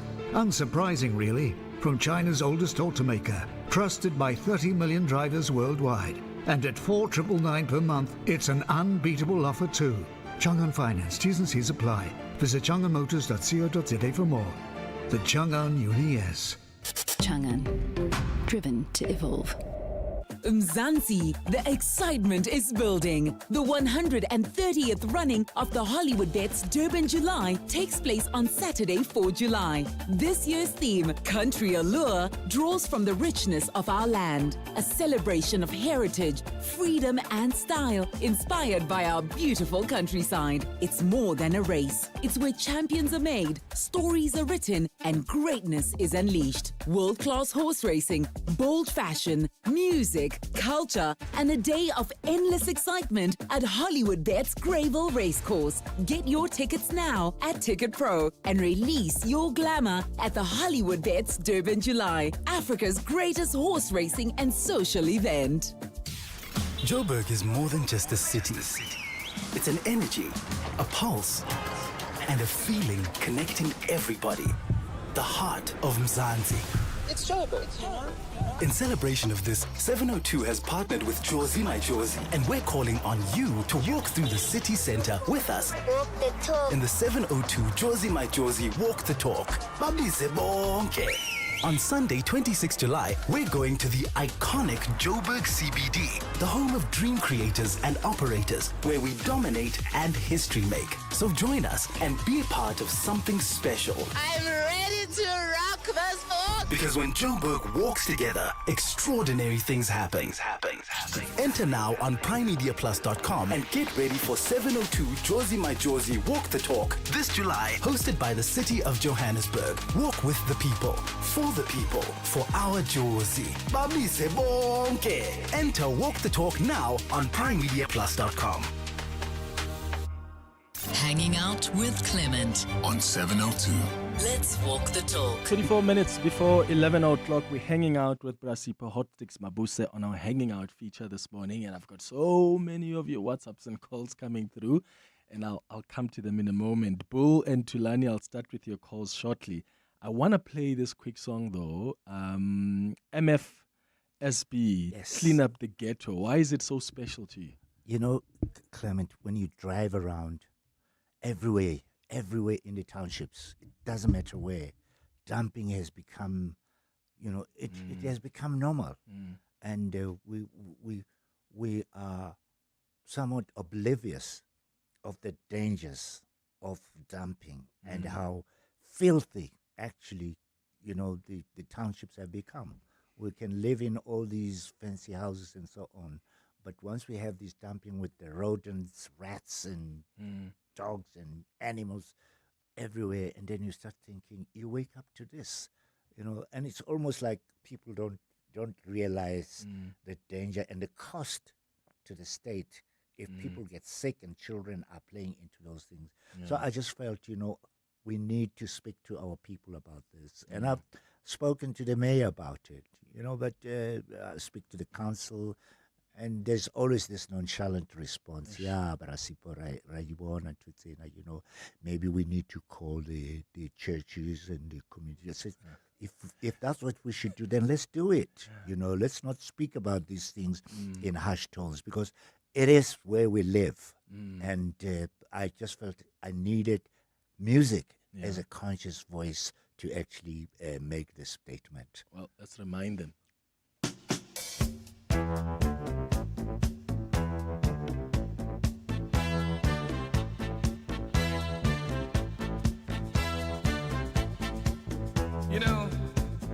I was in New York City a few months ago, and the garbage and the trash men were on strike. I'm talking about the maintenance people for the city. What they were trying to do was they were trying to get a little more money, get a little raise in pay. But at that particular time, the city was broke. They were about ready to declare default. I tell you, the garbage in some places was stacked up 2-3 stories high. At night, boy, at night it wasn't even safe to walk the street, you see, because the rats, the roaches, and the water bugs, they were hustling, baby, trying to get something to eat, see. And let me tell you something, it was stinking, boy, and there was all kind of disease in there, but it only brought to mind the fact that you can no longer depend on the man downtown to take care of business like he's supposed to, when he's supposed to. In order for us to get it like it's supposed to be, as far as cleanliness, and safety, we got to get together and do it for ourselves. That's the only way it's going to be done. And you know what I'm talking about? Let me tell you what I mean.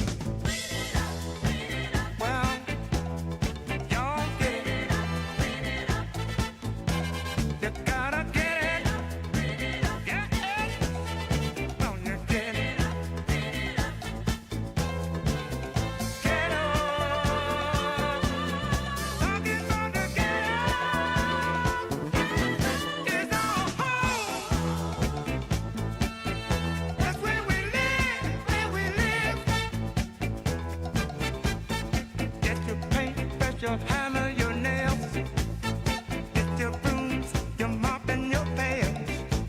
We're gonna wash it, polish, and make it all clean. Let's wash away all of the sin. Time for a new life to begin in the ghetto. I said, clean it up, clean it up. I said, we're gonna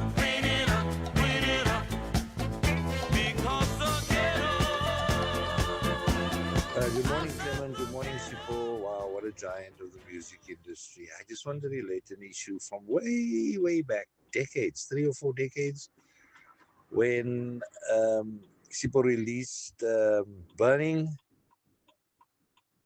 I'm not sure if it was Kippies or the Market Theatre the main theatre at the Market. It was one of the two.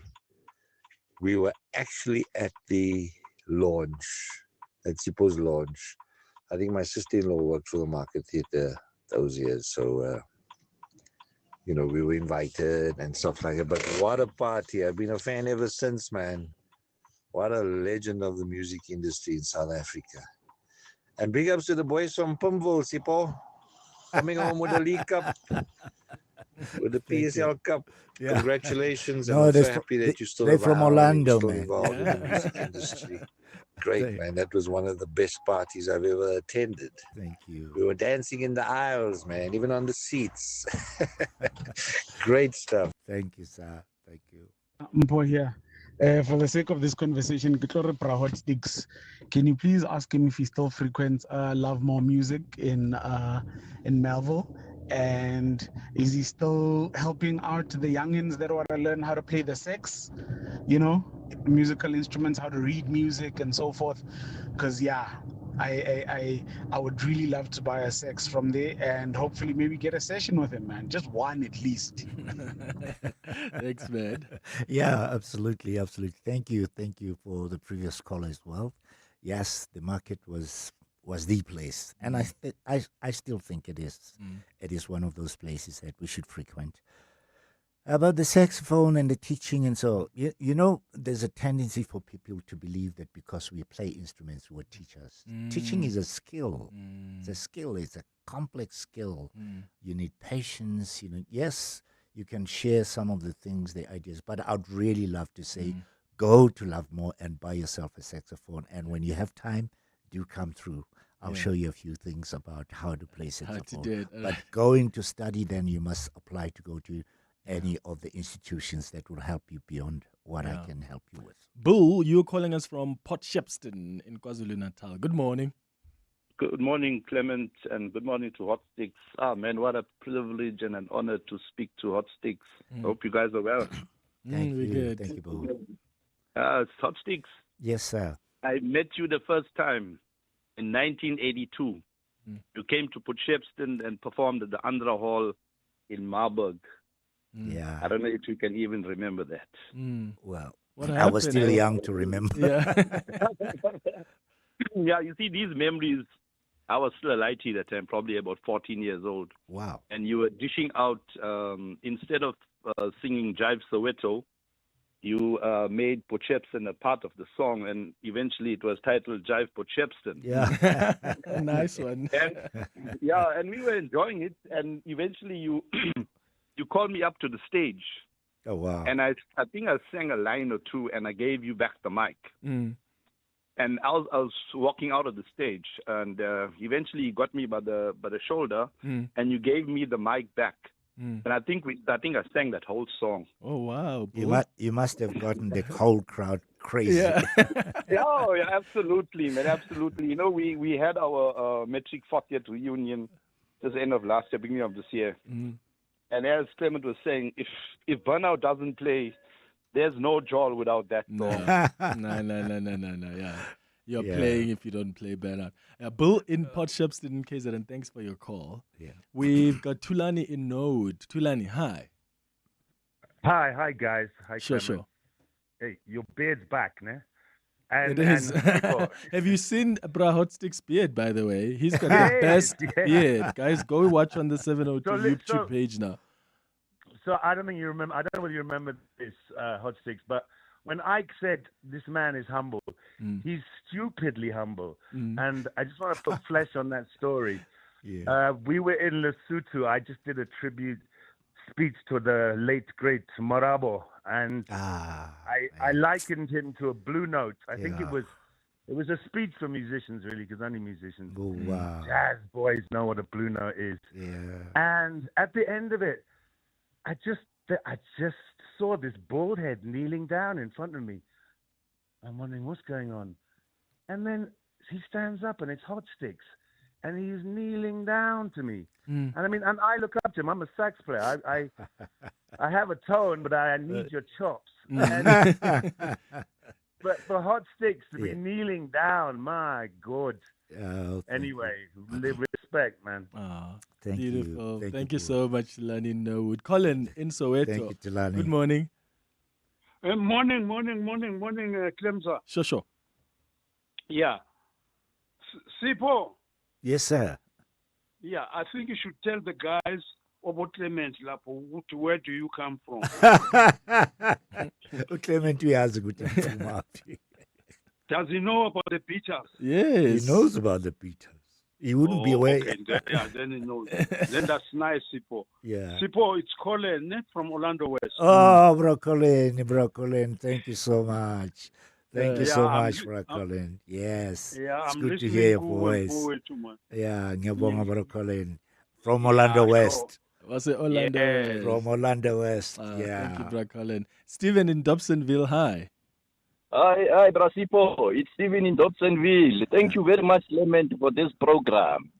Go ahead, Stephen. You're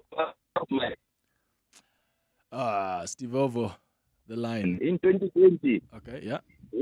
we formed a group, Lockdown Jazz. We were playing jazz at our own. Yes, I still have that. You've seen it. You've got on our profile. Our profile. It's me and you. Yeah. I'm still on there. Yeah. Yeah, it's still existing even now. I want to say thank you very much for the music that you are giving us on the group, and that group should not die. No, absolutely, actually, yeah. Stephen, thank you, man, in Dobsonville. Mike, quickly in Tembisa, hi. Hi, Clem, how are you, my brother? Shop, man. Good, thank you. Brasipo, yes, sir. There's a song, Clement. I could hear you going around Gabo, burnout and stuff. There's a song called Tababusiu Bafetu. Bona, ask him, Brasipo, what instrument is he playing there? What instrument is that, Brasipo? I don't play that instrument. Late in that Tabang Mohapi was that instrument. Not any ordinary musician can play. No. Yeah.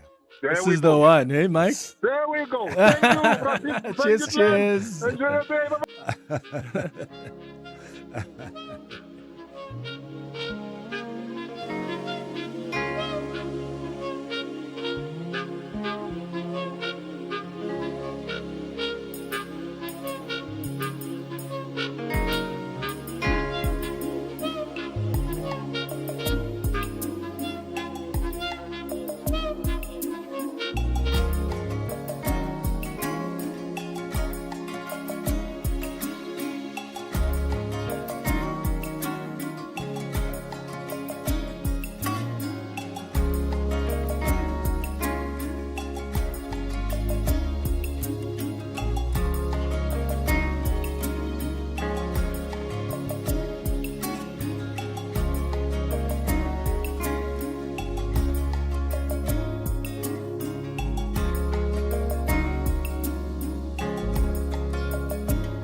Instrument here, you said Lesiba Labasu. Yeah, this is actually a special dedication to King Moshoeshoe in particular. You know, yeah, Tababusiu is a very special, monument to the Basotho people. Yeah, and in my composing this song was just to be thankful for how Basotho were always part of who we are. Yes. Oh, I love that. 9 minutes before 11. Managing your workforce shouldn't be complicated. That's why businesses choose Onacy, a proudly South African cloud-based payroll and HR solution. From payroll and e-recruitment to performance management and self-service tools, we streamline the way businesses handle their people. Scalable, secure, and always online, our system evolves with your needs because your workforce deserves the best. Switch to Onacy and experience payroll and HR done right. Visit onacy.com today. While many people are planning how to survive winter, KwaZulu-Natal is showing you how to experience it, because winter in South Africa doesn't always mean staying indoors. It means mountain views, coastal escapes, incredible food, rich culture, and some of the country's most unforgettable travel experiences. This Friday, catch this show live from the KZN Midlands in KwaZulu-Natal for the launch of KZN's winter season campaign with the KZN Tourism and Film Authority. From scenic coastlines and the rolling KZN Midlands to epic adventures, world-class events, rich culture, food, entertainment, you name it. Discover why KZN shines during the winter season. Plus, get insight into KZN's growing film industry and why the province continues to attract productions, creatives, and storytellers from all around the world. Don't miss this show live from the KZN Midlands tomorrow with the KZN Tourism and Film Authority. Wozobona, it's showtime in KwaZulu-Natal on 702. To you, it's a bee. To your dog, it's a yummy flying jelly bean. But it could also end up being an expensive vet bill. Get peace of mind with Outsurance Pet Insurance from only 65 Rand a month. You get claims paid in one day, a fixed excess, choose your own vet, and you could get a cash out bonus. SMS quote to 45149. That's quote to 45149. Licensed insurer and FSP. TCs and information online. 20% off all Pocket Spring mattresses. Invest in your health with a good night's sleep from Dial-A-Bed. Pocket Springs provide head-to-toe support with reduced partner movement, which means better sleep for everyone. Shop our Pocket Springs in-store or online today for your 20% off. Plus, get next-day delivery on our best sellers. Dial-A-Bed. Sleep for life. My name is Richard Sutton, and I'm the host of the podcast Shift Happens. This podcast is about you and the seasons of growth, change, and transformation that shape who you become. My guests are people who have walked long, difficult roads and along the way developed the tools and skills they needed not just to survive, but to thrive and make a real impact in the world. So if you're feeling stuck, uncertain, or searching for what's next, this podcast is for you. Welcome to Shift Happens. Now streaming on primemediaplus.com, the Prime Media Plus app, Spotify, and Apple Podcasts. Hanging out with Clement on 702. Let's walk the talk. 6 minutes before 11 o'clock. I don't want to wrap up until we also play these other, even if it's just a bit of them. On Ropile wena. Ishaskisi, man. I love talking to you more. Miriam Makeba, Soweto Blues. Why is this one special to you? Well, we're heading towards 1970, June 16, period. And this song was composed especially for that era by Brahiu. Mm-hmm. And, I was invited to come and produce. Mm-hmm. And suddenly when I heard the lyrics, these lyrics were very close to my heart and, very informative of what transpired in 1976. And how about Tandi Somazwai's my special young person, conscious musician all the time. And I couldn't just imagine this country without that young lady. Yeah.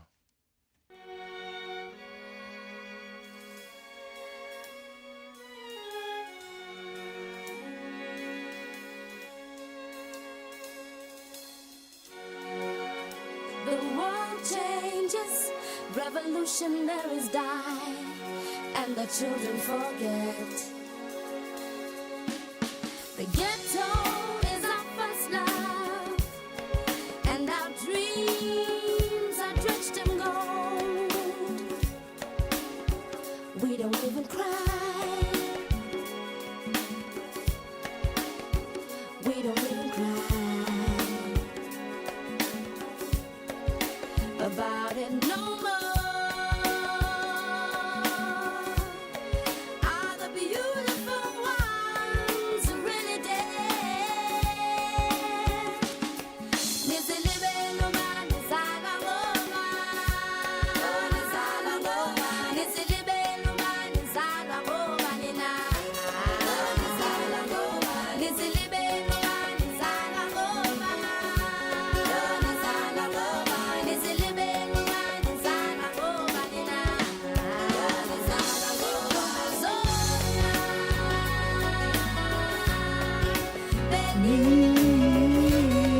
Oh, man. Beautiful. Wow. Beautiful. And then, Miriam Makeba, Soweto Blues.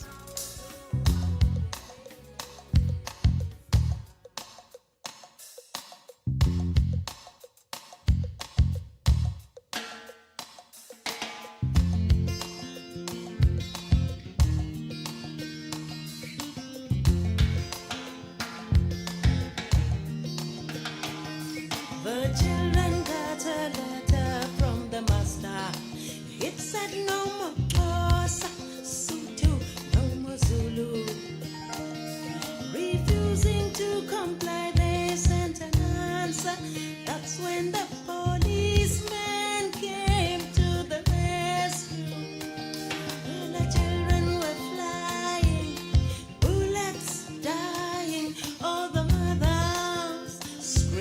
and a crying. The fathers were working in the city. The evening news brought out all the publicity, just a little atrocity deep in the city. Benigupina matoda, babetubula abantwana. Benigupina abantwana, babejikijela ezizimbokodo. Benigupina.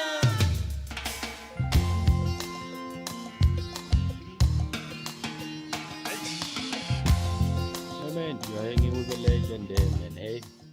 Presipo, so great to hear you on radio, man, hey? It's always nice to see and hear you. We were together at Kingsmead last week Saturday, and it was such an honor to even Reading have books. a picture and take a picture with you, man, Presipo. Thank you. All the best, man, to many more years of life. Clement, thanks for this legend, man. Thank Ciao, you. ciao. Shylock man. from Exclusive Books. Thank you, man. Rasipo, thank you so much for coming through, and I hope you know how much we appreciate you. Thank you, Clem. Thank you. I hope heard it. you know that. I heard it. I heard it. All right. All those calls were just so complimentary and Yeah. warm. Yeah. Warm. Wow. I'm humbled. Yeah, Thank we you. we Thank really you so much. appreciate you, and we'll chat to you soon. Yeah. Thank you It's a so minute much. before 11. Yeah. Mavis, I wonder if I should sell my car. I'm not sure where to go. Wanna sell your car, but don't know what to do. You don't have to go far, we come to you. If you're rolling on a 1.5 or a Lacquer 2.2, doesn't matter what you drive, we buy cars once you. We Buy Cars, the easiest way to sell your car by far. Ach, Barry, I don't know what I'm doing anymore. My life has taken a hard left at career goals. It's not your life that's turning, Brew. It's your steering. My steering? Your car's pulling left like your decisions. Go get top quality mileage steering parts from Goldwagen. That will set you straight. Wait, I feel aligned. It's just your steering that needed direction. Goldwagen. Keep on driving. Vandalism of water infrastructure affects everyone.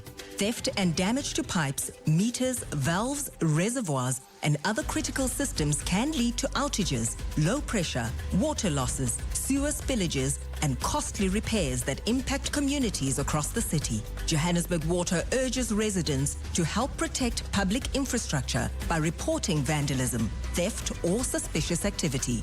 Protecting infrastructure is a shared responsibility and helps ensure reliable water services. To report issues, call 011-688-1699.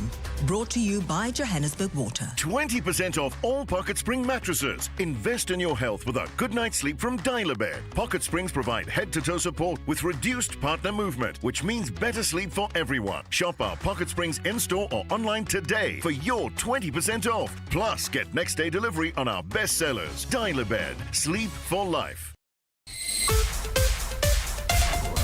This is EWN. Good morning, I'm Sfiso Zulu. The chief whip of the MK Party in the National Assembly, Mabato Magwenya, has been arrested on charges of fraud. Magwenya is appearing before the Cape Town Magistrates Court today, where she's expected to be released on bail. The NPA says the 46-year-old was served with a warrant of arrest by the Hawks in connection with acts of fraud amounting to more than 233,000 rand.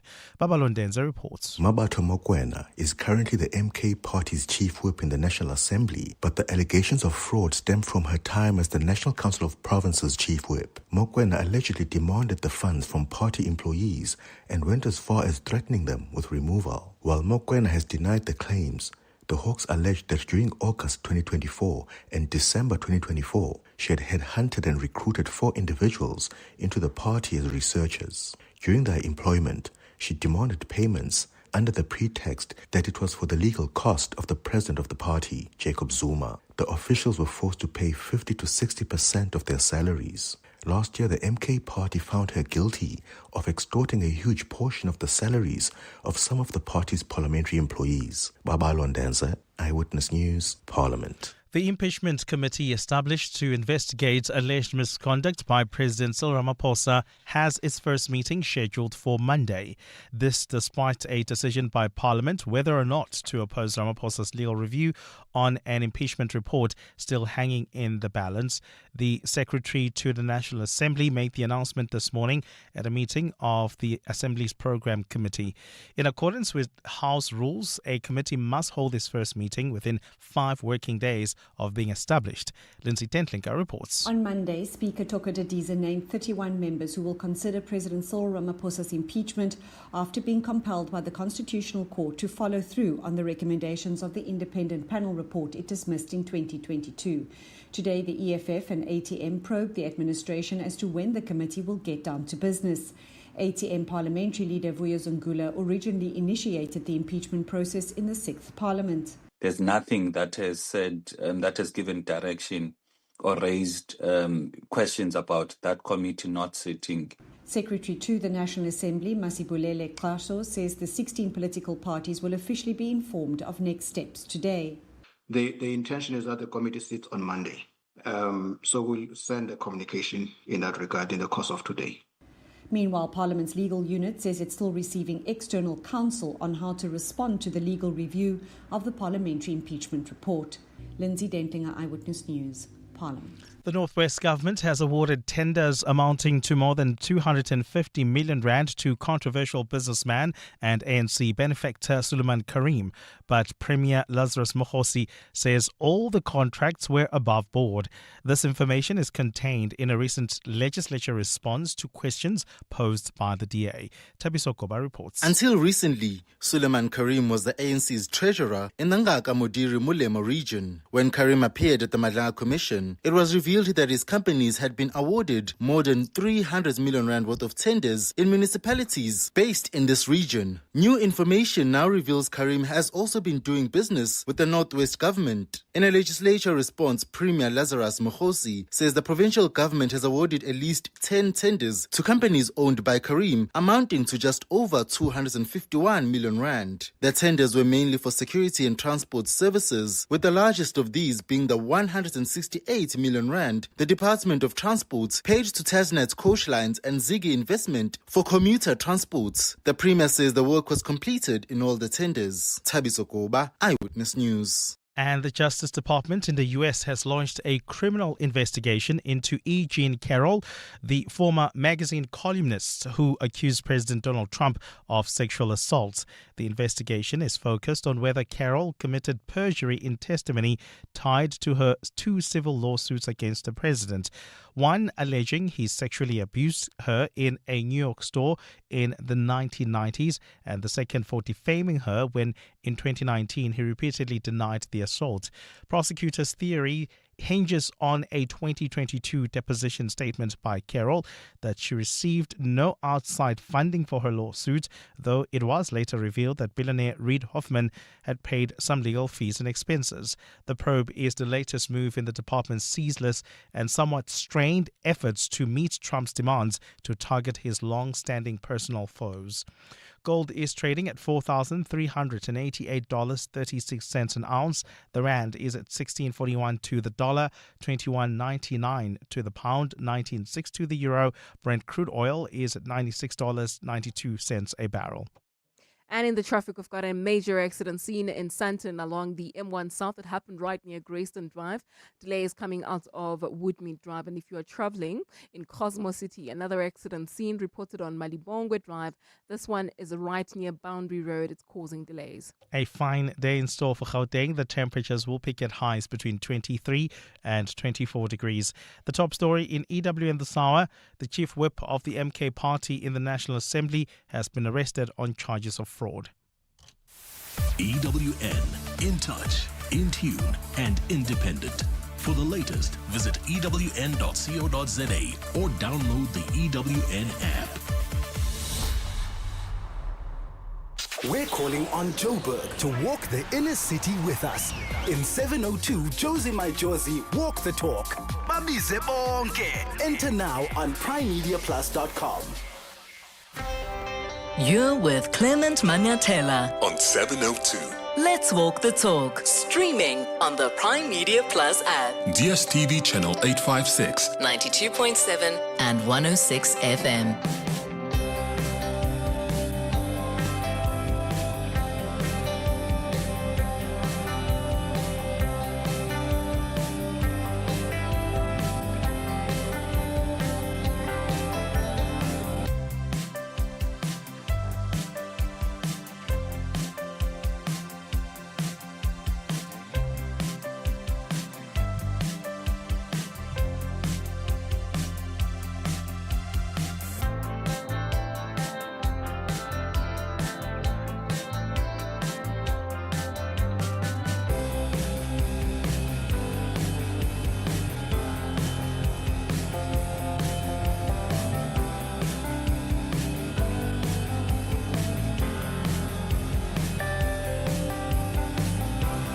8 minutes after 11 o'clock. Dumelang, welcome. This is the third and final hour of the Clement Manyathela Show. Thanks for staying with us here on 702. Time for our Thursday dialogue.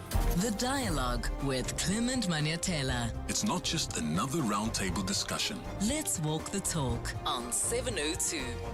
So, on our Thursday dialogue today, I want us to continue the conversation that has been ongoing throughout this week, throughout the previous weeks as well, around this anti-immigrant protests we have seen across the country. And what I'm asking you this morning is whether you think African governments are doing enough to deal with the migration crisis. Yesterday, I was speaking to the Minister of International Relations, Ronald Lamola, on the show, and it became clear during that conversation that there is no collective effort or united action by African countries on how to deal with the migration crisis. And instead, what you're seeing is a blame game. We've got our minister who seems to believe that the way that other countries have responded to the tensions against immigrants here in South Africa has been coordinated to undermine our country. You've got those countries as well pointing fingers at our governments and asking, but are you even doing enough? But our country also has its own issues, right? That's not to say that there is no responsibility that our government should take. Of course, there's a lot that has not worked well, that has led to the crisis we're sitting with today. But I do think that there is an opportunity here to have a more broader conversation and have a collective course of action to deal with this crisis. President Cyril Ramaphosa will be tabling a continental migration compact at the AU soon, according to what Ronald Lamola said.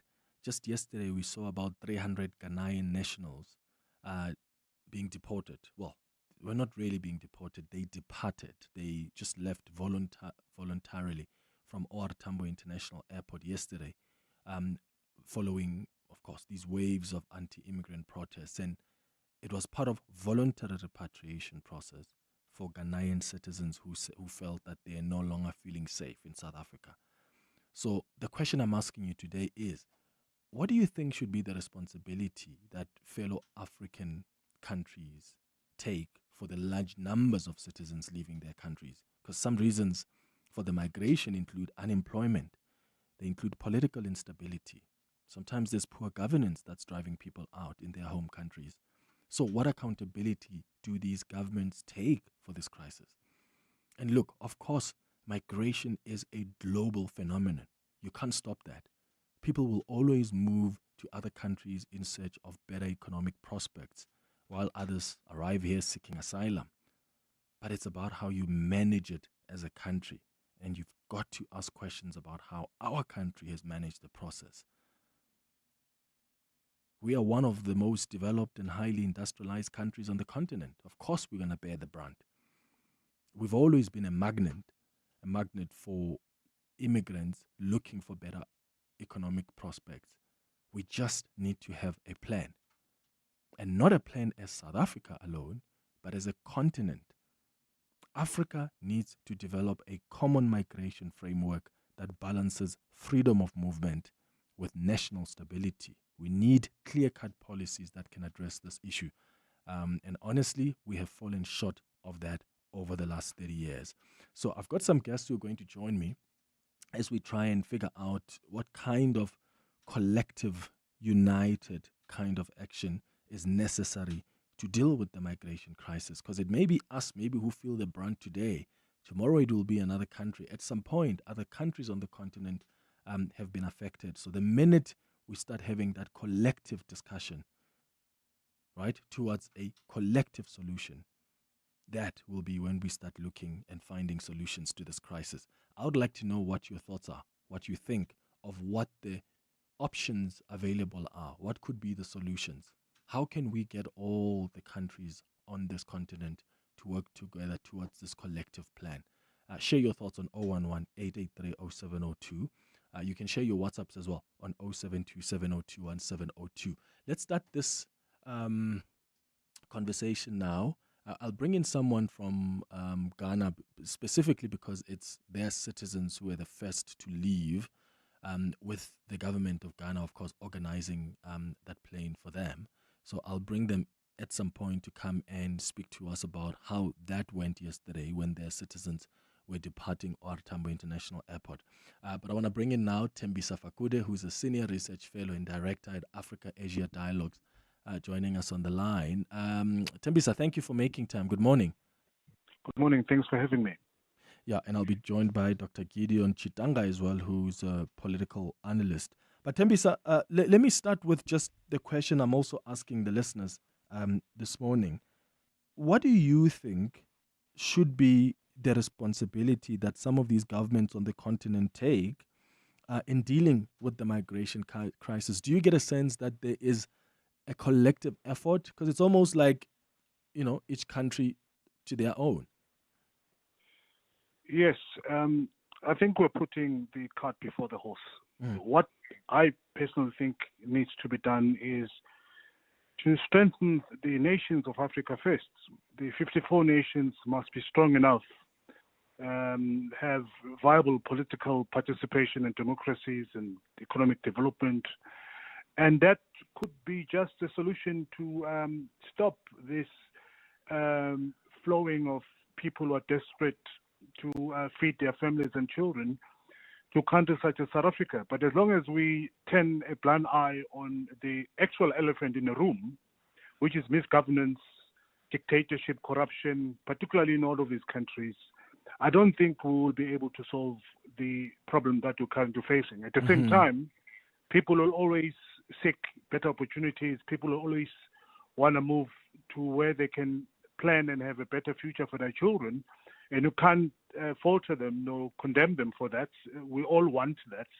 Many of us have worked in different countries and we were welcome in those countries.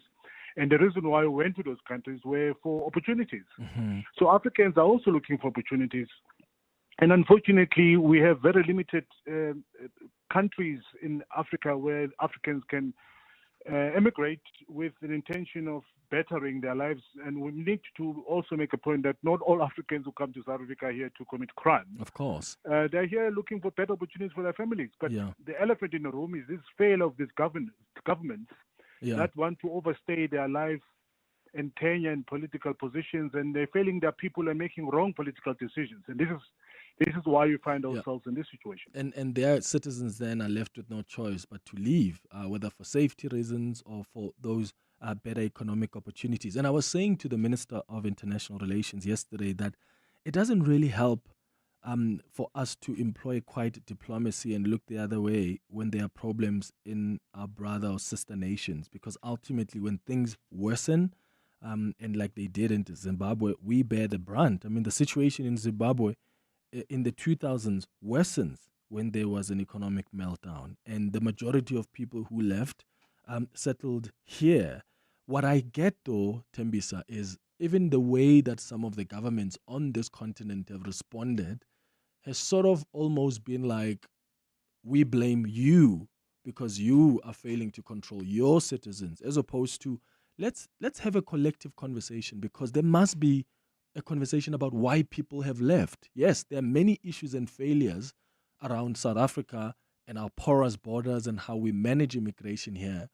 But also, let's look at why are you not asking questions about why so many of your citizens are leaving your country? How do we resolve that?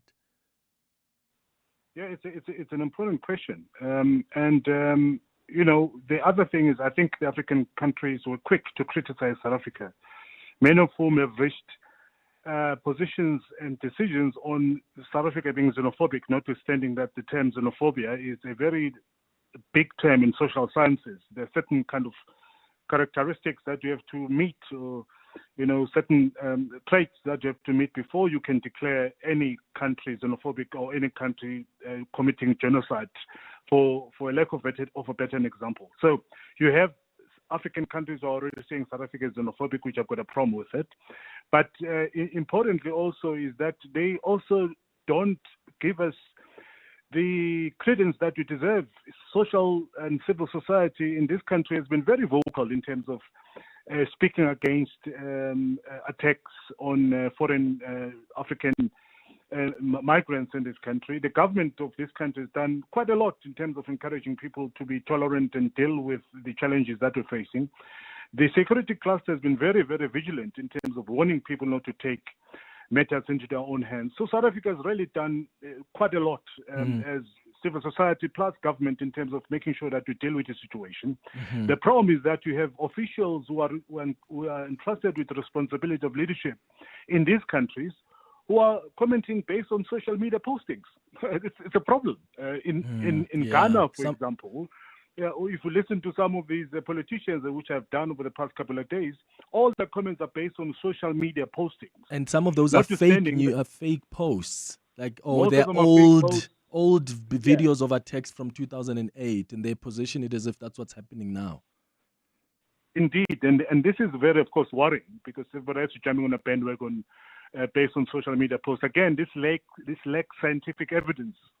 But importantly, totally ignores the civil society efforts in South Africa in trying to protect our brothers and sisters who come from African countries, including our government that is doing a lot in terms of providing safety and refuge for all our brothers and sisters who are coming from these oppressive countries that continue to under-deliver on behalf of their people. Yeah.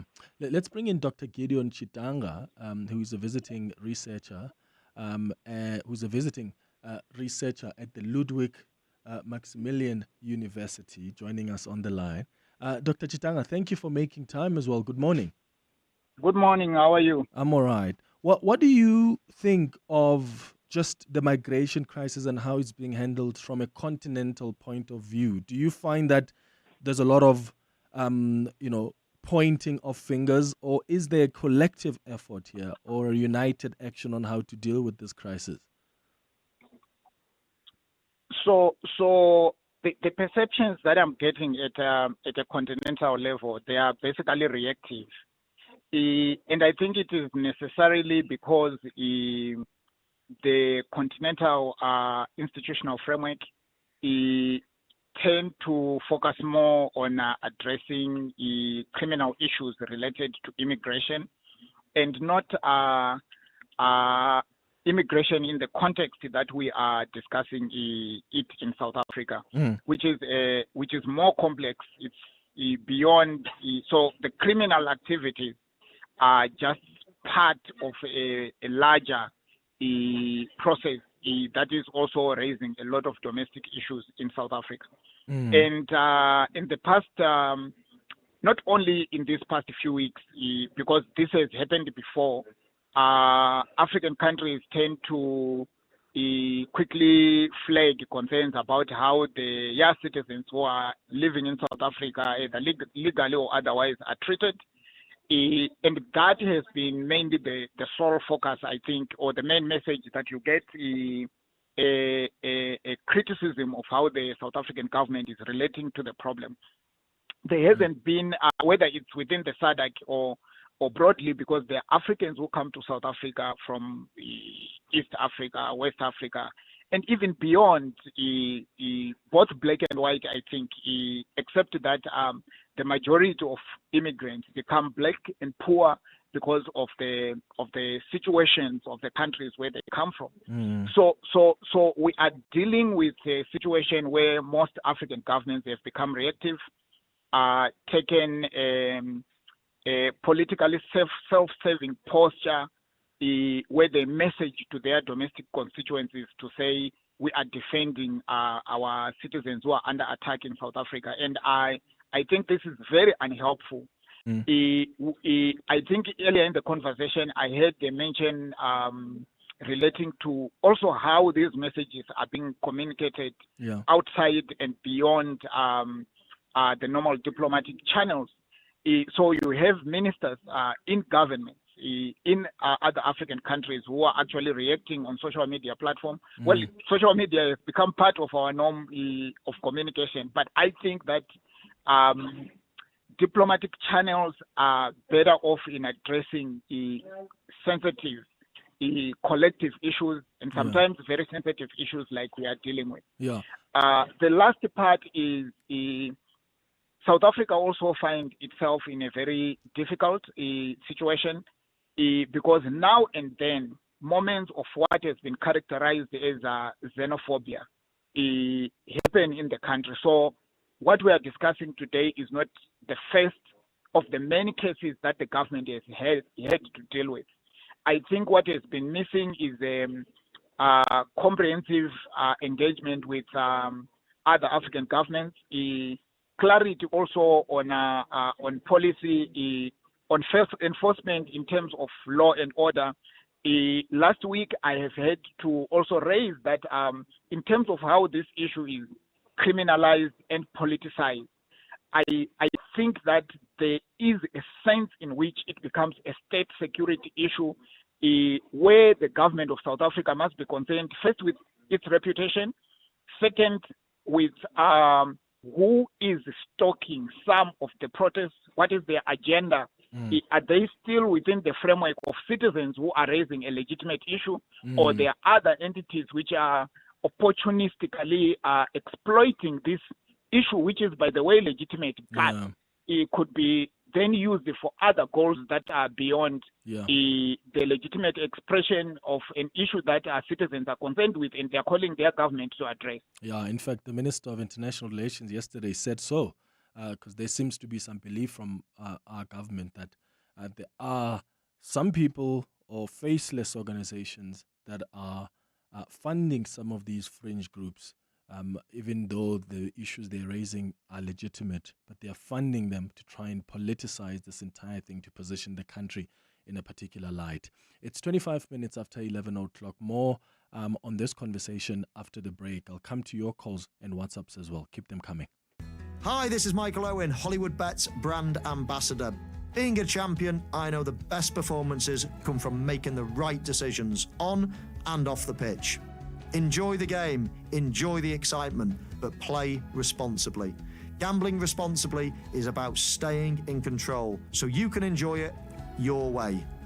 If you or someone you know needs support, help is always available. Call the South African Responsible Gambling Toll-Free Counselling Line on 0800 006 008 or WhatsApp help to 076 675 0710.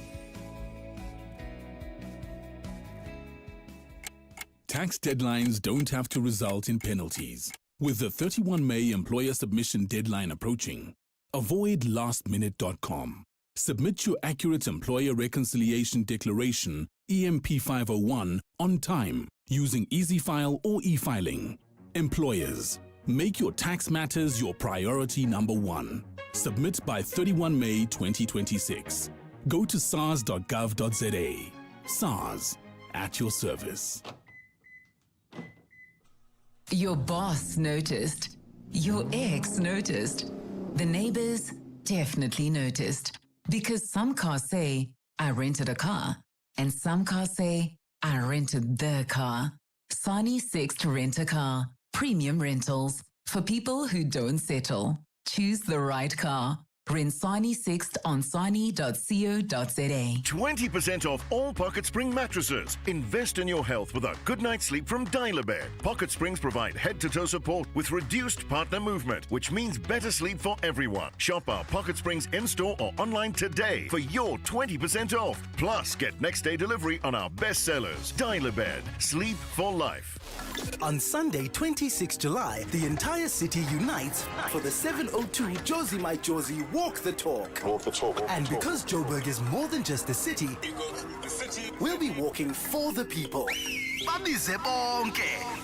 So join us and help make a difference to homelessness in the city by entering on primemediaplus.com and donating vouchers. Donate a voucher. Which is a cashless way to give, helping people experiencing homelessness access a hot shower, a meal, a bed, or more support. Anybody can join and everybody can donate. 702 Josie My Josie Walk the Talk, hosted by the City of Johannesburg. Enter and donate now on primemediaplus.com.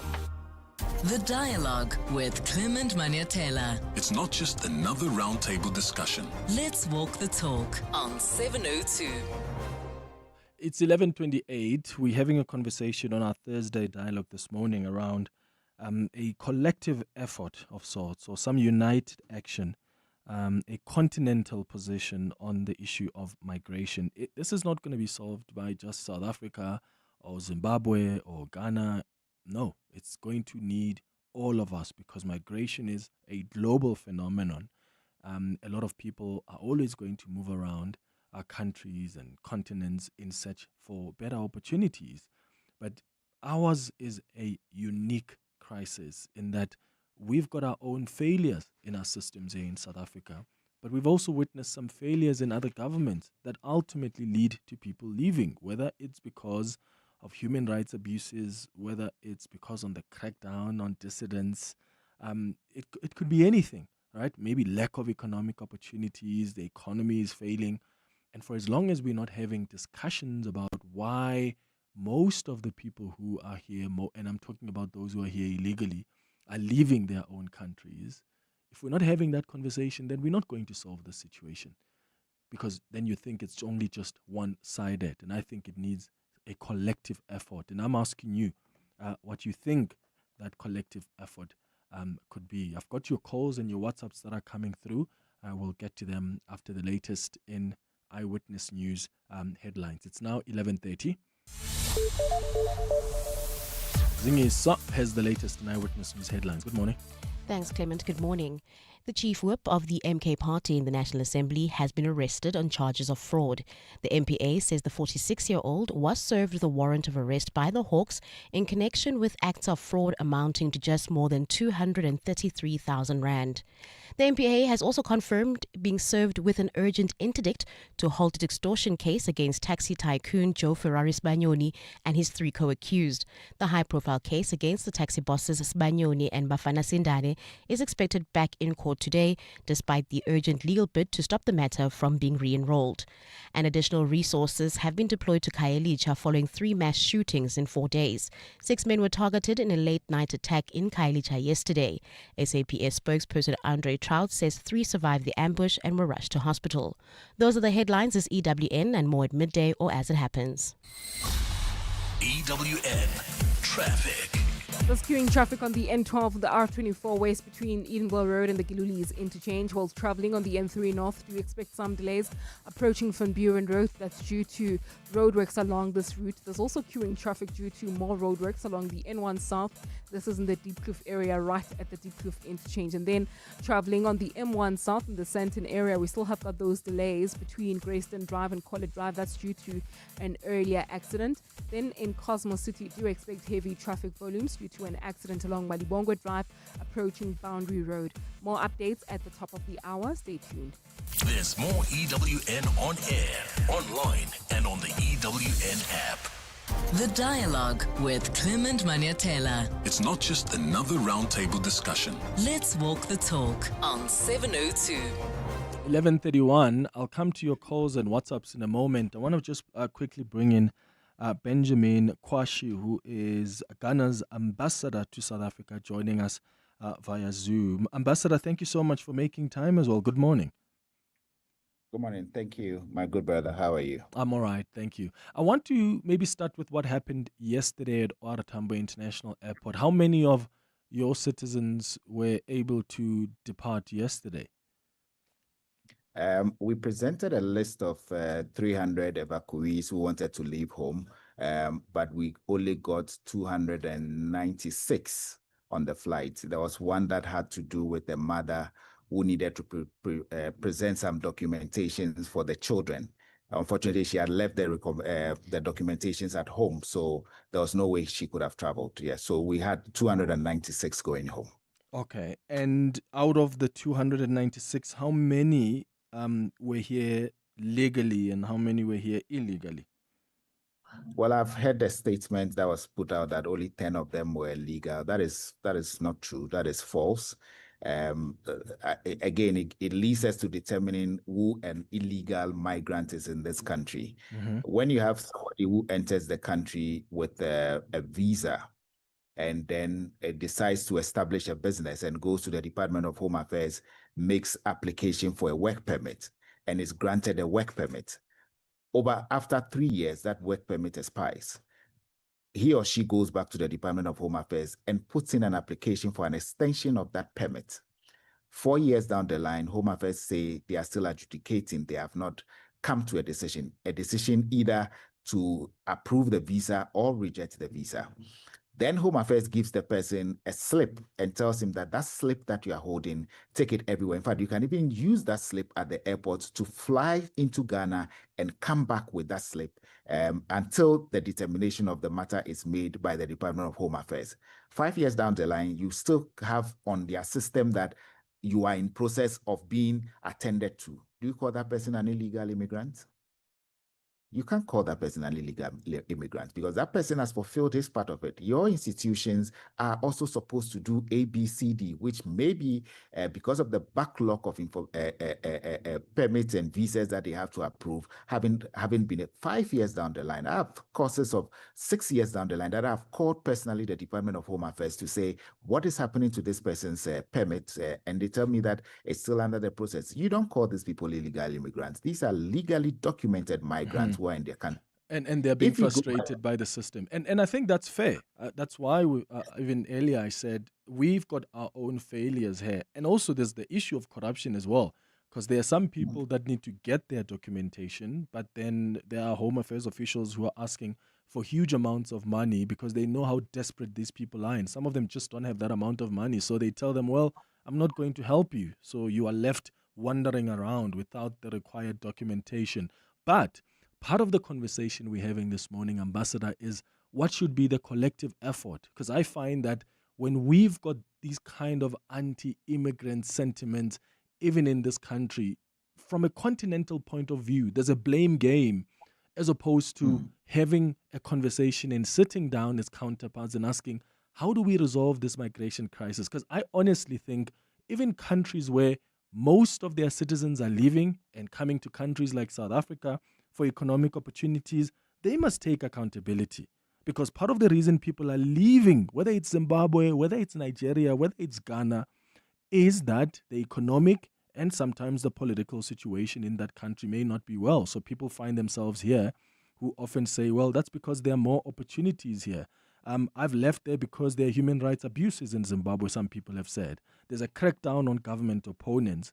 So what responsibility then should countries take where we're seeing most of their citizens living there because of all these other challenges those countries are facing? Ambassador, are you there? Okay, something seems to be wrong there with the ambassador's line. We'll try and reestablish that. In the meantime, let's go to your WhatsApps on 072 702 1702. Morning, Clement, and your guest. For me, I'm going to speak from the point of all the governments that have been calling our ambassadors from their country to say, kind of reprimand them, if you can put it that way. I would think when they were talking as government people, they would come and say, okay, we see the problem. So instead of seeing the problem and not avoiding a bigger problem, this is how we're going to remedy the situation, with all of us taking accountability for our actions too. Because it's not a one country problem, it's all countries' problem. So they must come together. So they're not doing that. Instead of coming together, they're blaming our government, and then they're making us as if like our government's not supposed to be carrying everything on its shoulders, and they are not supposed to be doing anything. So I find that to be very wrong on their side. Good day, Clement. Yes, with migration, I sort of kind of agree with the gentleman as well that, we can't stop people from traveling or from coming to South Africa as a whole.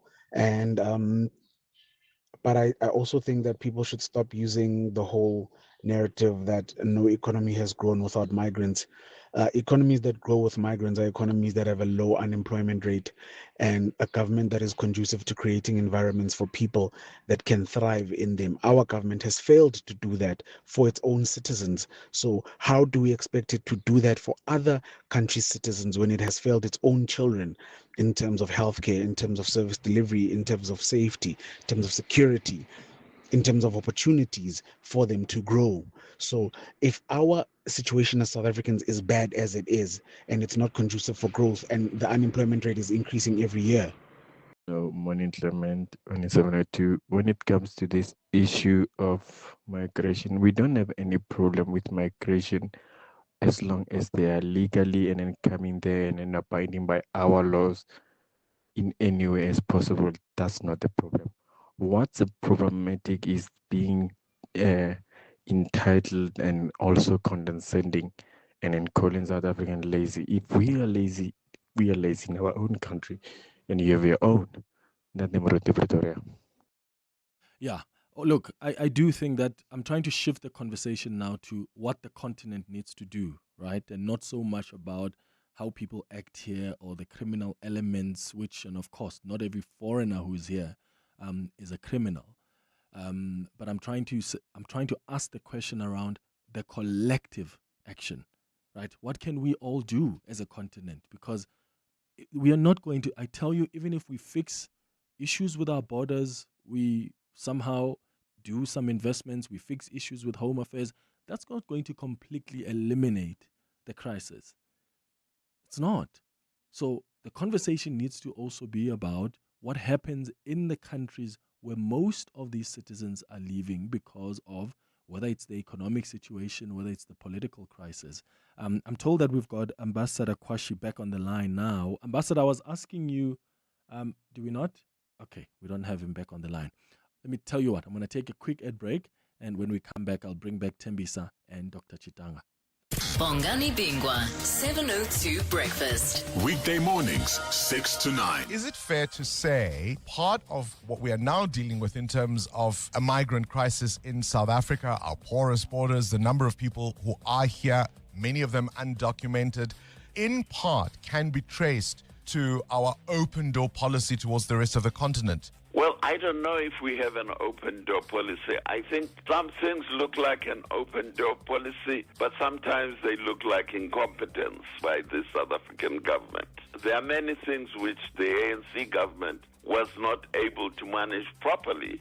So we shouldn't give them an excuse of saying they were pursuing an open door policy when actually they were being incompetent. Bongani Bingwa, 6 to 9. On 702. It's game day, and the family's facing off against the Snotties and Flemmies. Dad's down! Blocked sinus and mucus is gaining ground! New game plan. Let's bring in the ACC team.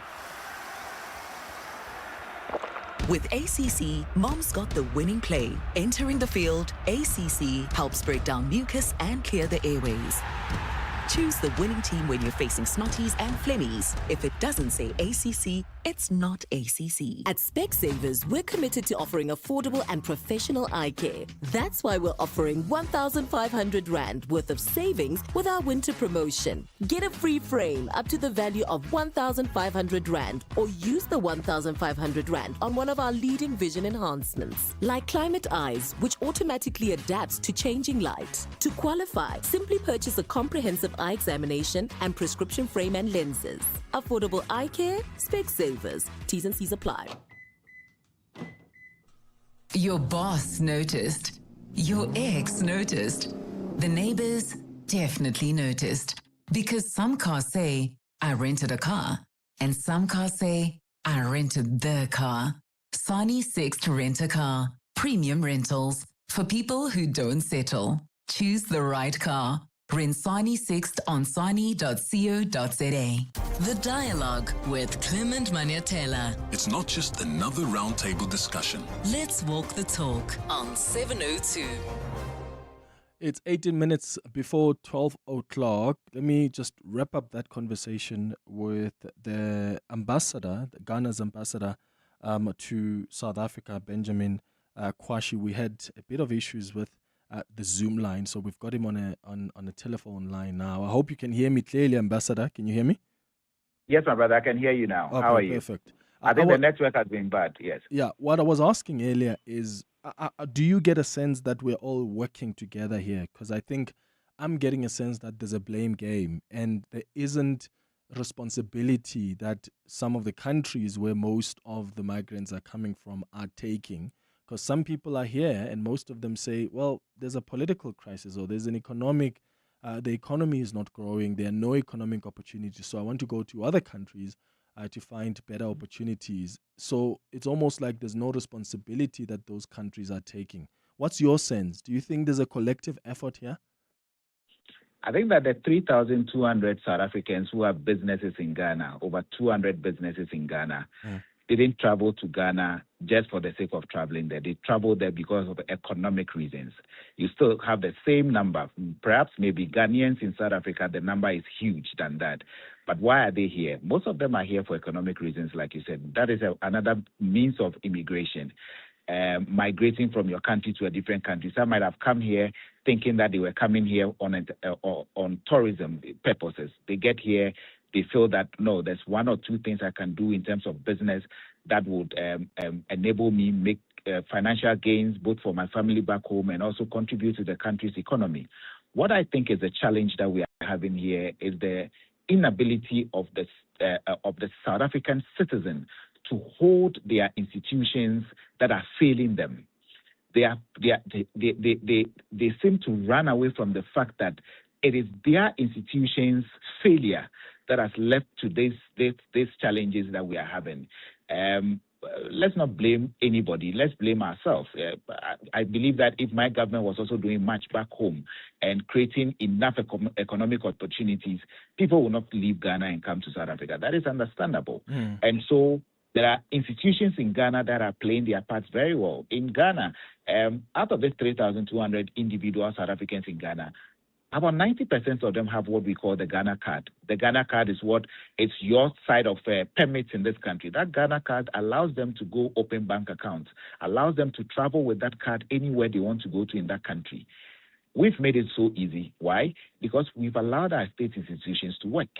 If those institutions in South Africa are also working, I'm not sure that there will be any blame game from any other country against. I understand the challenges. I understand the frustration of the people.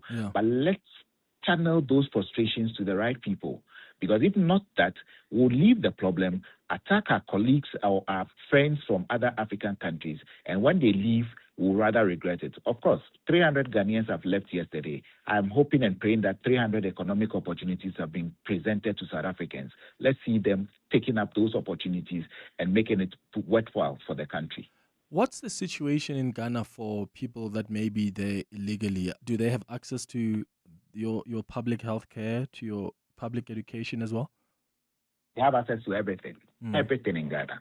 Public health care, they have access to, once you get a Ghana card, and I'm sure you can interview any of them that are in Ghana, once you get a Ghana card, you are more or less a citizen by default. And so they are able to access medical facilities. I'm not saying that they are all accessing private medical facilities. We've had cause to believe that, look, there's so much pressure when it comes to the health service or the health sector in South Africa, where we understand when you say that people are going to government hospitals that are meant for the citizenry. That's understandable. But again, let's ensure that we create another avenue for Ghanaians or migrants in this country to be able to go to other hospitals for medical care. I have asked some of them, why do you go there? They tell you, I need a referral, and I can only get the referral from the government hospital. Again, I am not saying that it is a good thing that is happening, but I'm saying that let's solve it collectively. Yeah. Let's not What are the blame. solutions then? Because here's one of the suggestions that's come from some of these South Africans who are worried about also public hospitals and the pressure that the migration crisis often has on our public hospitals. The suggestion was that the embassies also get involved, and we have countries where the migrants are coming from pay for their care here, especially those who are here illegally. Is that something you think is the solution? And that's not applicable only to people who are here illegally in South Africa. That could be even in Ghana. If there is a South African who is in Ghana illegally, there must be some kind of responsibility South Africa also takes. So those are the discussions we have to have. Those are the solutions that we are going to profile. Those are things that both countries or countries that are involved in this illegal migration thing can sit by the table and discuss. If we are discussing that, I'm sure that much and much will not be on the streets. If we are discussing that, I'm sure that Dudula will not be on the streets. Dudula will not be on the street. Let's look for a solution, a collective solution where we are able to do things. But this arbitrary nature of South African citizens walking on the streets and arresting people and asking questions that authorities are the only ones mandated to ask that question, then it becomes a challenge. Then you are not dealing with the situation, but you are creating a mess. And that is what is happening in this country. Nobody wants to be part of the mess. That is why we have decided that if you are a Ghanaian citizen and you feel unwelcome and you want to go, government supports you to go back home. But it is not a good thing. It's a dent on the image of the country where they are coming from. And we have a bilateral relation. And relations between South Africa and Ghana have dated way back. And I don't think that we should swell or mar that relationship. Let's proffer the solution. What you've just said is a brilliant solution that we can all work towards. And I'm sure that once you also put it to the authorities that matter, we will take it up from there. All right. Yeah. Benjamin Kwashi, thank you for coming. That's Ghana's ambassador to South Africa. It's 11 minutes before 12. When we come back, we'll wrap up this chat with Tembisa, Dr. Chitanga, and more of your calls and WhatsApps. Just Andalex it. Do you have a sore throat? Andalex C Oral Rinse and Spray provides targeted relief from 1 minute that lasts up to 4 hours. It reduces pain and inflammation while numbing the affected areas. It also kills viruses and bacteria that cause sore throats to help prevent serious throat infections. Andalex, South Africa's #1 choice for sore mouth and throats. For more information, speak to your healthcare professional. Just Andalex it. Each year, between 800 and 1,000 children in South Africa are diagnosed with cancer, leukemia being one of the most common. And for many, a stem cell donor is a possible cure. At DKMS Africa, we help finding matching stem cell donors for patients with blood disorders and cancers. So, this World Blood Cancer Month, register at dkmsafrica.org and help a patient find their match. To walk the talk is to turn words into meaningful actions. And it's what we at 702 are committed to doing every day. We are also committed to following the rules set out by the Broadcasting Complaints Commission's Code of Conduct. To give you balanced programming, fair comments, and accurate news.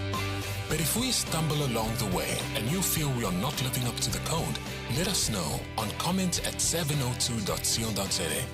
And if after that you're still not happy, you can direct your complaint in writing to the Broadcasting Complaints Commission. Email bccsa@nabsa.co.za. For more, visit bccsa.co.za.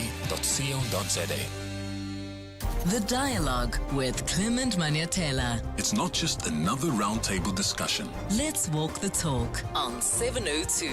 9 minutes before 12 o'clock. Let me bring back Tembisa Fakude and Dr. Gideon Chitanga now. Tembisa, you've heard what the Ghanaian ambassador to South Africa had to say. One of the solutions that some South Africans have suggested is if there are illegal immigrants here who are using our health facilities, for instance, that the countries, their home countries, must be able to foot the bill. Do you think that's a viable, practical solution? And if not, what other solutions are available for us to resolve this migration crisis from a continental point of view? No, I don't think so. We are a country that aims at becoming an international class kind of country. So our democracy is very ambitious.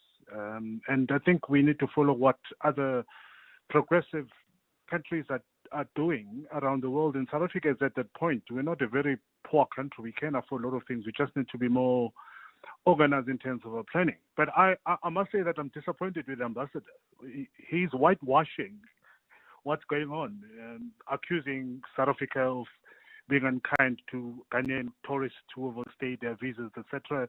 We know from our own sources yesterday, which I trust, by the way, that out of the 300 or so that flew yesterday, 10 of them were legal in this country. The rest were not. And you can't change that because it suits you.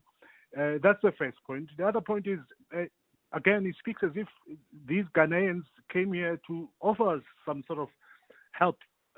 They are here because they left a country that's dysfunctional. And he also talks about how South Africans are treated in Ghana. I've been to Ghana not once or twice, many times. I understand how the Ghanaian government and other social facilities operate in that country. People are coming to South Africa because it's a better life. We're offering something that doesn't exist in Ghana. There's a political system that doesn't function properly. You've got an economic system that's not growing as much as it's supposed to grow. And then you have the Ghanaians who are living all the way from West Africa into South Africa because they feel that this country can offer them something. So he has to be very truthful with his statements about why Ghanaians are here. Those Ghanaians that were assisted yesterday did not overstay their visa because they were here as tourists. They overstayed their visa because they couldn't go back to their country because they knew if they did so, they were not going to be able to come back. But does he not have a point, though, in that in some instances, it's our failures in our systems that have also led to some of them, not all of them, not having the relevant papers? There are many times when you go to Home Affairs and sometimes they ask you for a bribe. Those officials, those stories have been told countless times. When you don't have money to pay that bribe, you're not going to be assisted, which then means you're out in the streets without the right papers. No, that's true, but that's a discussion for another day. But to, again, argue and present a position that most of the Ghanaians that are here because they're waiting for the Home Affairs to act or respond to your requests. I don't think that's true. Many of them that are here and they've overstayed their stay and they need to be dealt with accordingly. Yeah. Dr. Chitanga, what are your thoughts? Well, first, I would like to emphasize the point that emerging from the ambassador's feedback, that at least there was willingness from the side of African governments to engage with the South African government. For me, that is very significant. It's true that South Africa is comparatively by far in a better place than a lot of continental economies. And from my traveling within the continent and outside, I think that this country, even with the current problems, it offers so much that when an outsider arrives here, it's like you are in a totally different place. So South Africa continues to uniquely attract huge numbers of people coming in from other countries. And for African countries, they need to be sensitive to also respond with restraint and not with emotion. Because when they do that, they play into an issue that is very much emotive, that is being fueled, the flames of which are further fueled by the political actors who feel that they can get political capital from it. So I would go back to the point that we need African governments to at least be sensitive but objective and engage with the South African government diplomatically in ways that provide solutions and not be rushed to criticize. Last point is that there has been talk about reform within the ministry and the department that deals with immigration. It would be interesting for me for the ministry and other units to really include some of the immigrants in this conversation so that they understand how and to what extent illegal practices permeate into the system, what can be reformed, how they can improve the system to be efficient and deal with corruption, because this also, I think, complicates some of the problems that the country is dealing with. The majority of illegal immigrants in South Africa, they are at the lower end of the economy, so mostly involved in the informal sector. And most people who are in the formal sectors, they are, I believe, legally in the country. So that dimension has to be understood. And the last part is the African Union and regional entities, particularly for us in the SADC, we really need to be proactive in terms of encouraging practices that enhance economic growth and security in member states. Absolutely. Dr. Gideon Chitanga and Thembisa Fakude, thanks for making time. Totally advantage nge-FNB Speed Point. Kanjani? You can boost your cash flow with FNB Cash Advance and get pre-approved funds within 24 hours. So whether you're buying stock, paying suppliers, or growing your business, it's easy. Get your cash. Walala, wasala. Get in the payments game with a bank that helps you unlock cash flow with FNB Speed Point. FNB, help changes everything. First National Bank, a division of First Rand Bank Limited, an authorized financial services and credit provider. T's and C's apply.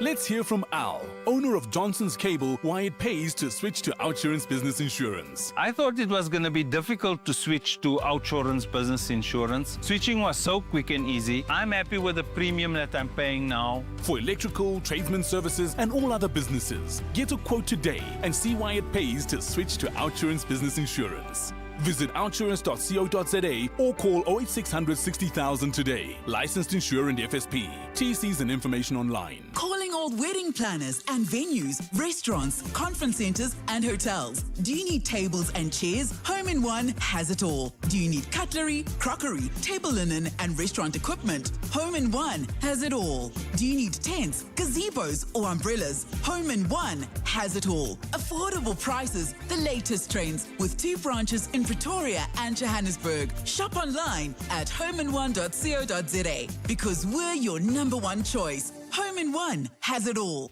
Sometimes all it takes to reshape the world and deliver better outcomes is a little unconventional thinking. Black Sheep Thinking, powered by Camissa Asset Management. Something that we take for granted these days is the idea of being able to fly around the world, international aviation.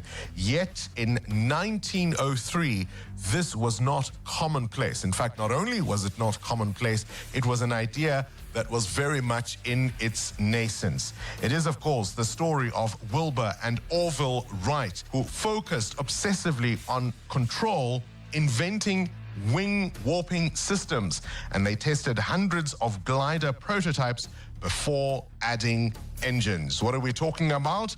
The first human flight. Black Sheep Thinking, every Tuesday on 702 Breakfast with Bongani Bingwa. Powered by Camissa Asset Management. Invest different. Camissa Asset Management is a licensed FSP on 702. Thank you so much for listening to the Thursday edition of the Clement Manyathela Show. We'll be back again with you tomorrow at 9 o'clock live from the Midlands in KwaZulu-Natal. Have a beautiful day, my friends. Bye-bye. This is EWN. Good afternoon. I'm Zingisa Cherwa. The chief whip of the MK party in the National Assembly, Mabato Magwenya, has been arrested on charges of fraud. Magwenya is appearing before the Cape Town Magistrate Court today, where she's expected to be released on bail. The MPA says the 46-year-old was served with a warrant of arrest by the Hawks in connection with acts of fraud amounting to just more than 233,000. Magwenya is currently the MK party's chief whip in the National Assembly, but the allegation